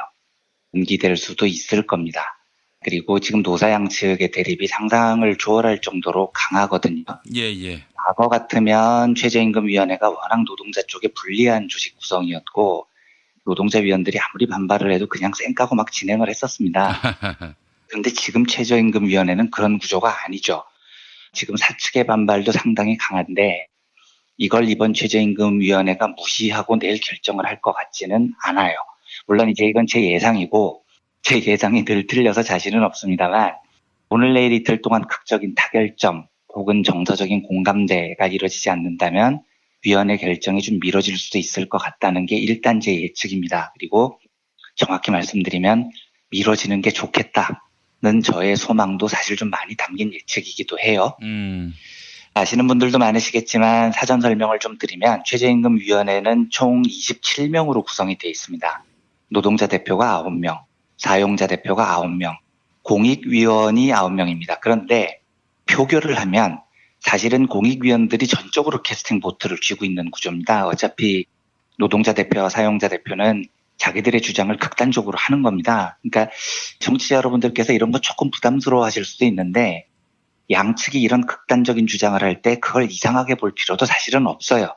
원래 협상이 그렇게 하는 겁니다. 양쪽이 카드를 공개할 때에는 자기들 주장을 최대한 반영한 최대치를 부르고요.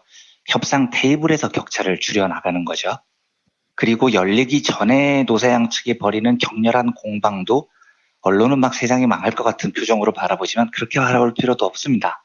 원래 공방이라는 게 그런 거예요. 격렬하게 싸우는 겁니다. 어제 조선일보 보니까 일면 제목이 코너에 몰린 자영업자, 여기서부터는 더블쿼터, 최저임금 불복종 투쟁하겠다. 이것도 역시 전략이겠죠. 협상 전략. 네, 그렇습니다. 그러니까 보수 언론들이 실제로 자영업자들, 특히 나중에 말씀드리겠습니다만 편의점주분들이 상당히 곤란한 처지에 있는 것도 맞고 이분들이 집단행동을 준비하고 있는 것도 맞습니다. 그런데 그걸 바라보는 관점이 그분들의 처지를 충분히 이해한다는 점에서요. 전제로 하고 그렇지만 그게 세상이 망할 것 같다 이런 표정으로 볼 필요가 없는 겁니다. 원래 공방이라는 게 그런 거예요. 협상하다 보면 테이블 박차고 뛰어나가고요. 불참 선언하고 우리 파업하겠다, 집단행동하겠다 원래 이러는 겁니다. 그러니까 그거 자체를 너무 불안하게 보실 필요는 없는 것 같아요. 근데 제가 올해 최저임금위원회를 보면서 마음에 상당한 갈등이 있었습니다. 왜냐하면 제가 본 최저임금위원회 중에 뭔가 칼로 무베듯이 이야기하기에 제일 난감한 위원회가 올해인 것 같아요. 지금 이제 방송 녹음하는 시간이 12일 오후 5시인데 이 시간 기준으로 보면 요전까지는 양쪽이 번갈아 가면서 지금 회의에 불참하고 있습니다. 상당히 강한 파행이 이어지고 있죠. 과거에는 노동자 쪽에서 주로 불참을 했었지만 이제는 노동자 쪽에서도 불참하고 사용자 쪽에서도 불참하고 지금 약간 난장비슷하게 격렬한 공방이 벌어지고 있어요. 그런데 이렇게 만든 최저임금위원회의 쟁점이 개인적으로 저를 상당히 괴롭히긴 합니다. 왜냐하면 이번 위원회의 최대 쟁점이 내년도 최저임금의 업종별 차등 적용 방안이라는 겁니다. 이건 최저임금을 일률적으로 적용하지 말고 5인 이상 사업장이나 조금 여유 있는 업종은 최저임금을 좀 높이고 5인 이하의 사업장이나 좀 여유가 없는 업종은 최저임금을 좀 낮게 적용하자, 차등적으로 적용하자는 주장이에요. 이게 지금 사측에서 주장을 하는 핵심 주장입니다. 그런데 이 업종별 차등 적용 안건이 10일에 열렸던 최저임금위원회에서 부결이 됐습니다. 결정권을 가지고 있는 게 공익위원이라고 말씀드렸잖아요. 근데 이 공익위원들이 반대를 해서 부결이 돼버렸어요. 그런데 이 주장이 옳고 그른 걸 떠나서 이 쟁점 자체가 한국 사회가 안고 있는 아주 아픈 구석을 지금 건드리고 있습니다. 그래서 이걸 칼로 무베듯이 딱 잘라서 이쪽이 옳아요, 저쪽이 옳아요 하기가 좀 어려운 겁니다. 왜냐하면 지난번 제가 한번 말씀드렸던 최저임금 산입범위 문제나요? 최저임금 총액을 결정하는 문제는 한국 사회의 거대한 두 집합체, 세력 간의 힘겨루기입니다. 노동 vs 자본의 전장 같은 곳이죠. 그런데 쟁점이 최저임금의 업종별 차등 적용으로 잡히면 지금 업종별 차등 적용을 가장 원하는 곳이 편의점주 분들일 거예요. 당연히 5인 이하 사업장이시고 수익의 상당액을 본사로 송금해야 하는 분들이기 때문에 매월 버는 수입들이 상당히 약한 분들이죠. 그래서 지금 이 편의점주 분들의 반발이 제일 강력합니다. 어제도 기자회견을 열었고 업종별 차등화를 재논의해달라. 우리는 지금 이걸 감당할 여력이 없다. 이렇게 강력하게 반발을 하고 있고요. 전국 편의점 가맹점 협의회는 휴업도 지금 불사하겠다 이렇게 나오고 있는 겁니다. 근데 지금 이 논쟁이 왜 아프냐면 아까 말씀드린 대로 요 논쟁의 쟁점은 노동 대 자본의 대결이라기보다는 노동 대 노동의 성격이 강합니다. 그러니까 약자끼리의 전쟁이에요. 편의점주 분들이 말이 사장님이지 이분들을 사용자 혹은 자본가 이렇게 보기가 상당히 어렵습니다. 사실상 점포 하나 갖고 있는 노동자에 가까운 분들이죠. 그런데 최저임금의 업종별 차등 적용은 이론적으로는 자본가들의 주장의 범주에 포함되지만 사실상 현실은 노동자들이나 다름없는 자영업자의 목소리라고요. 아주 냉정히 말하면 대한민국에서 제일 취약한 두 계층이 이해관계가 상충해버린 겁니다. 이러니까 해결이 상당히 쉽지가 않아요. 예. 물론 이론적으로 따지면 저는 최저임금을 차등 적용하는 게 옳다고 보지 않습니다. 왜냐하면 기본적으로 노동자의 임금이란 건 노동자들이 정상적으로 노동을 제공할 수 있는 비용을 포괄해야 됩니다. 그러니까 사업하는 사람들이 물건을 원가 이하로 못 팔듯이 노동자들도 노동력이 상품처럼 시장에서 거래된다면 노동력이라는 상품을 원가 이하로 팔 수는 없는 겁니다.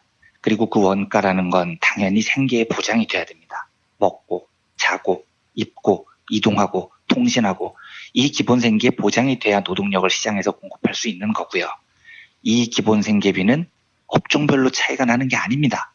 편의점에서 일한다고 한 달에 150만 원으로 살 수 있는 게 아니잖아요. 공장에서 일한다고 200은 받아야 되는 것도 아니고요. 그런데 이걸 편의점주 입장에서 보면 알겠는데 그럼 우리 생계는 어쩌란 말이냐 이런 말이 나와 버리는 겁니다. 그러니까 노동자의 생계와 편의점주의 생계가 부딪히는 거예요. 편의점주 분들이 실제로 돈을 엄청 벌어서 자본을 축적한 다음에 2호점, 3호점 내고 이런 분들이 아니잖아요. 완벽하게 생계를 위해서 그 일을 하시는 거니까요. 편의점주 분들이 가지고 있는 경영상 문제는 높은 월세, 그리고 뭐 본사가 떼가는 막대한 돈, 그리고 부당한 카드 수수료의 구조, 요런 문제지, 그걸 왜 최저임금 탓을 하느냐, 이 말도요, 저도 원론적으로는 동의를 해요. 그런데 이걸 지금 요 시점의 현실에서 쉽게 막 뱉기는 조금 어려운 면이 있습니다. 왜냐하면 원론과 현실이 조금 다르거든요. 그러니까 높은 월세가 해결됐느냐? 안 됐잖아요. 본사가 떼가는 돈 해결됐느냐? 이것도 안 됐어요. 재벌의 골목상권 침해 문제, 카드 수수료 문제, 이거 아직 다 해결이 안 됐습니다. 그래서 편의점주 분들께 야, 그런 거나 투쟁 제대로 해라. 왜 M1 최저임금 가지고 난리냐라고 말하는 건 쉬운데 그렇게 막말해서는 안 되는 측면이 존재한다는 겁니다. 이분들 입장에서는 당장 눈앞에 닥친 문제가 최저임금이니까 싸울 수밖에 없는 절박함을 이해해야 된다는 거죠. 더 위험한 대목이 있습니다. 지금 골목상권 문제나 구조적인 문제가 해결이 안 된 상태에서 최저임금 문제가 이런 식으로 도마에 오르면요. 제일 약한 을들, 우리나라의 민중들의 연대가 박살이 난다는 문제가 있습니다. 이게 올해로 끝날 문제가 아니거든요. 내년에 또 이 일을 해야 돼요. 그러니까 이 문제를 해결하기 위해서 사실은 가장 먼저 머리를 맞대고 싸워야 되는 두 을들, 가장 취약계층들이 서로를 증오하게 됩니다. 편의점주분들은 노조를 증오하게 되고 노조는 자영업자들이 개혁에 방해가 된다고 생각을 하고 이게 굉장히 위험한 상황입니다. 이걸 해결을 해야 되는데 사실 저도 딱 부러지는 답이 없어요. 제가 요즘 반성을 되게 많이 하고 있습니다. 이 문제 때문에 공부가 되게 부족했구나 이런 생각을 제가 많이 하는데요. 일단 아주 어설프게나마 말씀을 드리면 국지적으로는 최저임금 결정을 굳이 14일에 할 필요는 없어 보여요. 지금 을들끼리 붙은 싸움에서 양쪽의 목소리를 좀 충분히 듣는 과정이 필요해 보입니다. 논의를 좀 더 해봐야 돼요. 이건 다른 종류의 노사 양측의 싸움과 달리 한쪽이 힘을 갖고 밀어붙이고 표결로 결정하고 이런 문제하고는 좀 달라 보입니다. 좀 끈질기게 논의를 해볼 필요가 있어요. 둘째로 이건 저에 대한 치열한 반성문이기도 한데 한국 사회가 전체적으로 점검을 좀 해봐야 되는 게 있습니다. 작년에 최저임금이 16% 넘게 오른 다음에 1년이라는 시간을 보냈는데요. 최저임금을 받는 노동자들과 혹은 노동자나 다름없는 생활을 하고 있는 자영업자들의 연대성을 보곤 하는데 우리 사회가 충분한 노력을 기울였느냐, 양쪽의 상생 방안을 진지하게 고민했느냐, 이건 좀 많이 반성을 해봐야 될 것 같아요. 예. 내년에도 또 이 문제를 또 해야 되거든요. 그러니까 올해 끝나는 문제가 아니라는 겁니다. 저는 개인적으로 최저임금이 2020년까지 꼭 10,000원이 돼야 된다 이렇게 보지는 않아요. 이게 무슨 100점 만점에 뭐 99점 뭐 이런 게 아니잖아요. 뭐 2020년에 최저임금이 시간당 11,000원이 되면 목표 달성했다가 뭐 빠바바밤 뭐 이런 게 아니고요. 9,999원이면 야 달성 못했다 공약 파기다 이런 문제도 아닌 겁니다.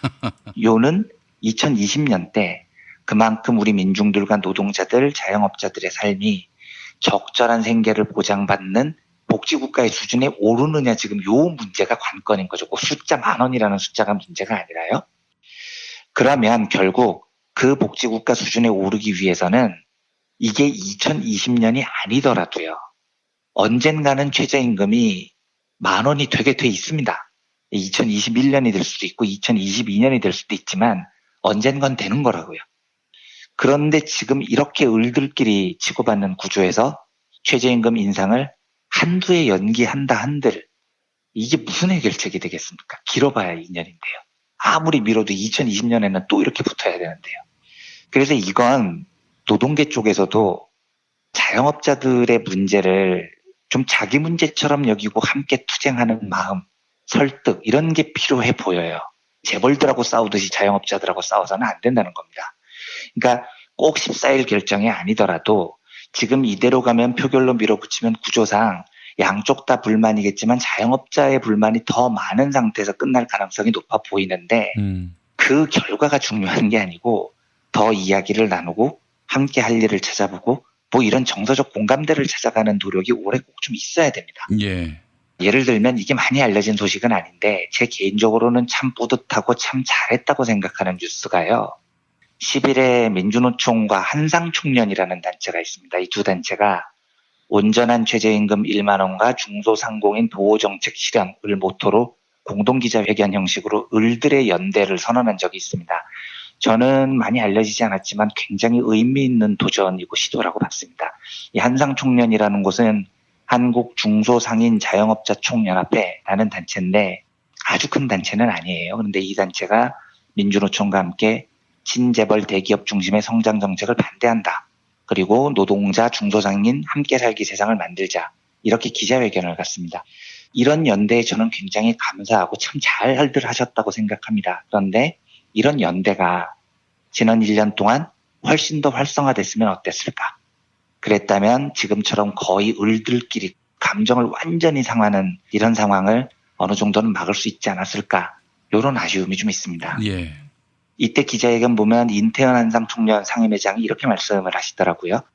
최저임금 갈등 속에서 우리 중소상인들이 최저임금 인상의 걸림돌처럼 묘사되고 있는 점이 안타깝다. 중소상인들이 힘든 이유는 최저임금 때문이 아니라 대형 유통재벌의 시장 독점 문제, 재벌 가맹점 사이의 수탈체제, 유통재벌에 비해서 2, 3배나 높은 카드 수수료, 해결되지 않고 있는 임대차 문제 때문이다. 이렇게 이야기를 합니다. 매우 맞는 말이죠. 굉장히 정확한 지적인 겁니다. 이 자리에서 김명한 민주노총 위원장도 이렇게 이야기를 해요. 최저임금 1만 원 실현을 요구하면서 중소자영업자들을 보호하기 위한 정책도 동시에 이루어져야 한다고 우리는 표명했었다. 2018년 최저임금 투쟁을 멈추지 않으면서 최저임금을 감당해야 하는 수많은 상인들과 함께 임대료 수수료이나 유통재벌 엄격 규제 등을 빠른 시간 내에 만들어 나가겠다. 이렇게 이야기를 했습니다. 이것도 매우 맞는 말이죠. 근데 지금 이 맞는 말들이 조금 전에 말씀드린 이 두 단체의 연대처럼 좀 상시적으로 이게 일어나야 됩니다. 올해 감정 상하는 건 감정 상하는 거고 이 상시적인 연대가 정말로 잘 이루어지지 않으면 내년 내후년에 이 을들끼리 치고받는 상황이 또 재현이 돼야 된다는 겁니다. 예. 그리고 이 연대는 정말로 진정성 있게 진행이 돼야 됩니다. 제가 그 민주노총 분들에 대한 많은 존경심을 전제로 부탁을 드리는 건데 이 연대의 핵심은 자영업자분들이 아니고 사실은 민주노총이에요. 이런 연대를 선언하면서 임대료 수수료이나 유통재벌 규제 문제 이런 문제에 대해서 민주노총이 참가적인 연대를 넘어서서 정말로 주도적 연대를 해나가는 모습을 보여야 을들의 갈등이 진정이 됩니다. 그리고 매년 반복되는 비생산적인 분열을 막을 수가 있죠. 그래서 이 문제는 사실 민주노총의 책임이 막중한 면이 있습니다. 과거에 말씀드렸듯이 가맹3권, 노동3권에 준하는 프랜차이즈 점주들의 단체 교섭권을 보장하는 문제도 지금 남아있고요. 카드 수수료 인하 문제는 굉장히 시급해요. 이건 대통령의 공약이기도 했고요. 이런 문제에 노동계가 진정성 있는 투쟁에 나서면 중소상인들과 연대의 물꼬를 틀 수 있는 명분도 가지게 되죠.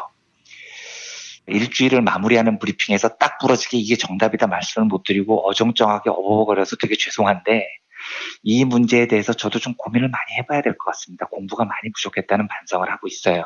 일단은 서로의 감정을 진정시키고 진정성 있는 논의를 위해서 14일 결정을 조금 늦추는 게 좋아 보이고요. 감정의 골을 최대한 덜 상하게 하는 대화의 틀을 마련하는 작업도 필요해 보입니다. 제가 정리가 잘 안 된 상태에서 말씀을 드려서 브리핑이 많이 부족했는데 저도 좀 고민을 해보면서 중장기적으로 이 문제에 대한 해법을 사회가 많이 고민을 해봤으면 좋겠습니다.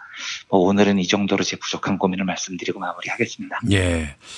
이런 상황에서 정략을 앞세워서 자영업자와 노동계의 틈을 벌리려 하는 수구 언론들 제일 나쁜 놈들이에요, 사실. 그러니까요. 저는 사실 이번에 그 업종별 차등금을 적용하자는 경총 쪽의 주장이 사실은 그런 분열을 획책하는 전술이 굉장히 강했다고 봐요. 그 점에서 자영업자들과 노동조합을 완전히 갈라놓으려는 전술적 일환이었다는 느낌이 굉장히 강하게 들고 거기에 평소 최저임금위원회가 열리면 이명박근혜 시절에는 노동자들이 위원회 박차고 나가도 언론 보도에 한 줄도 안 나왔던 것들이 그렇죠. 늘상 그런 떼쓰기만 하는 집단으로 인상을 굳혔죠. 그렇죠. 그런데 지금은 정말 뭐라고 그럴까요? 이번 판에 자영업자들과 노동자들을 완전히 분리시겠다고 작심을 한 것처럼 언론에서 때리기 시작하는 이 행태도 사실은 굉장히 구조적인 문제이긴 합니다. 그런데 언제는 우리가 언론 환경에서 유리한 환경에서 쌓아본 적이 있는 게 아니잖아요. 극복해 나가야 됩니다. 극복해 나가고 을들끼리 연대하는 방안을 좀 차분히 진지하게 모색을 해봐야 될 것 같습니다. 예, 알겠습니다. 자, 민중의 소리 이완배 기자님 오늘 말씀 잘 들었습니다. 네, 감사합니다. 부모님의 생신 또는 기념일에 아주 특별한 선물을 준비하고 계십니까? 부모님의 소중한 일생을 되돌아볼 수 있는 기억의 책을 선물해보세요.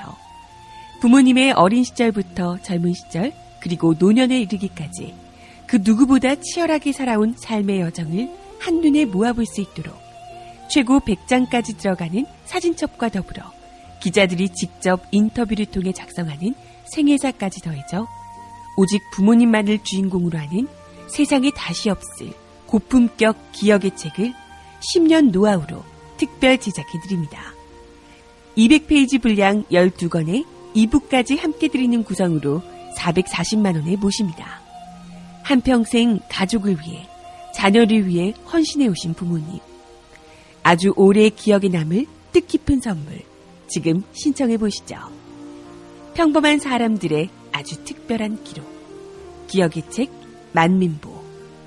문의전화 1877-1419 1877-1419 민중의 소리.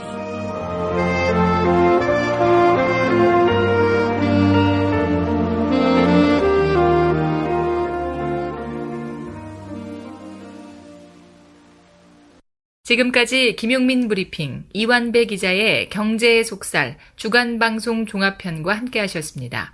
이완배 기자의 경제의 속살은 매일 아침 업데이트되는 김용민 브리핑을 통해 가장 먼저 들으실 수 있습니다. 이상으로 종합편을 모두 마칩니다. 애청해주신 여러분 감사합니다. 김용민 브리핑과 함께한 시간 어떠셨어요? 다음 시간에도 보다 바르고 알차며 즐거운 정보로 여러분을 찾아가겠습니다.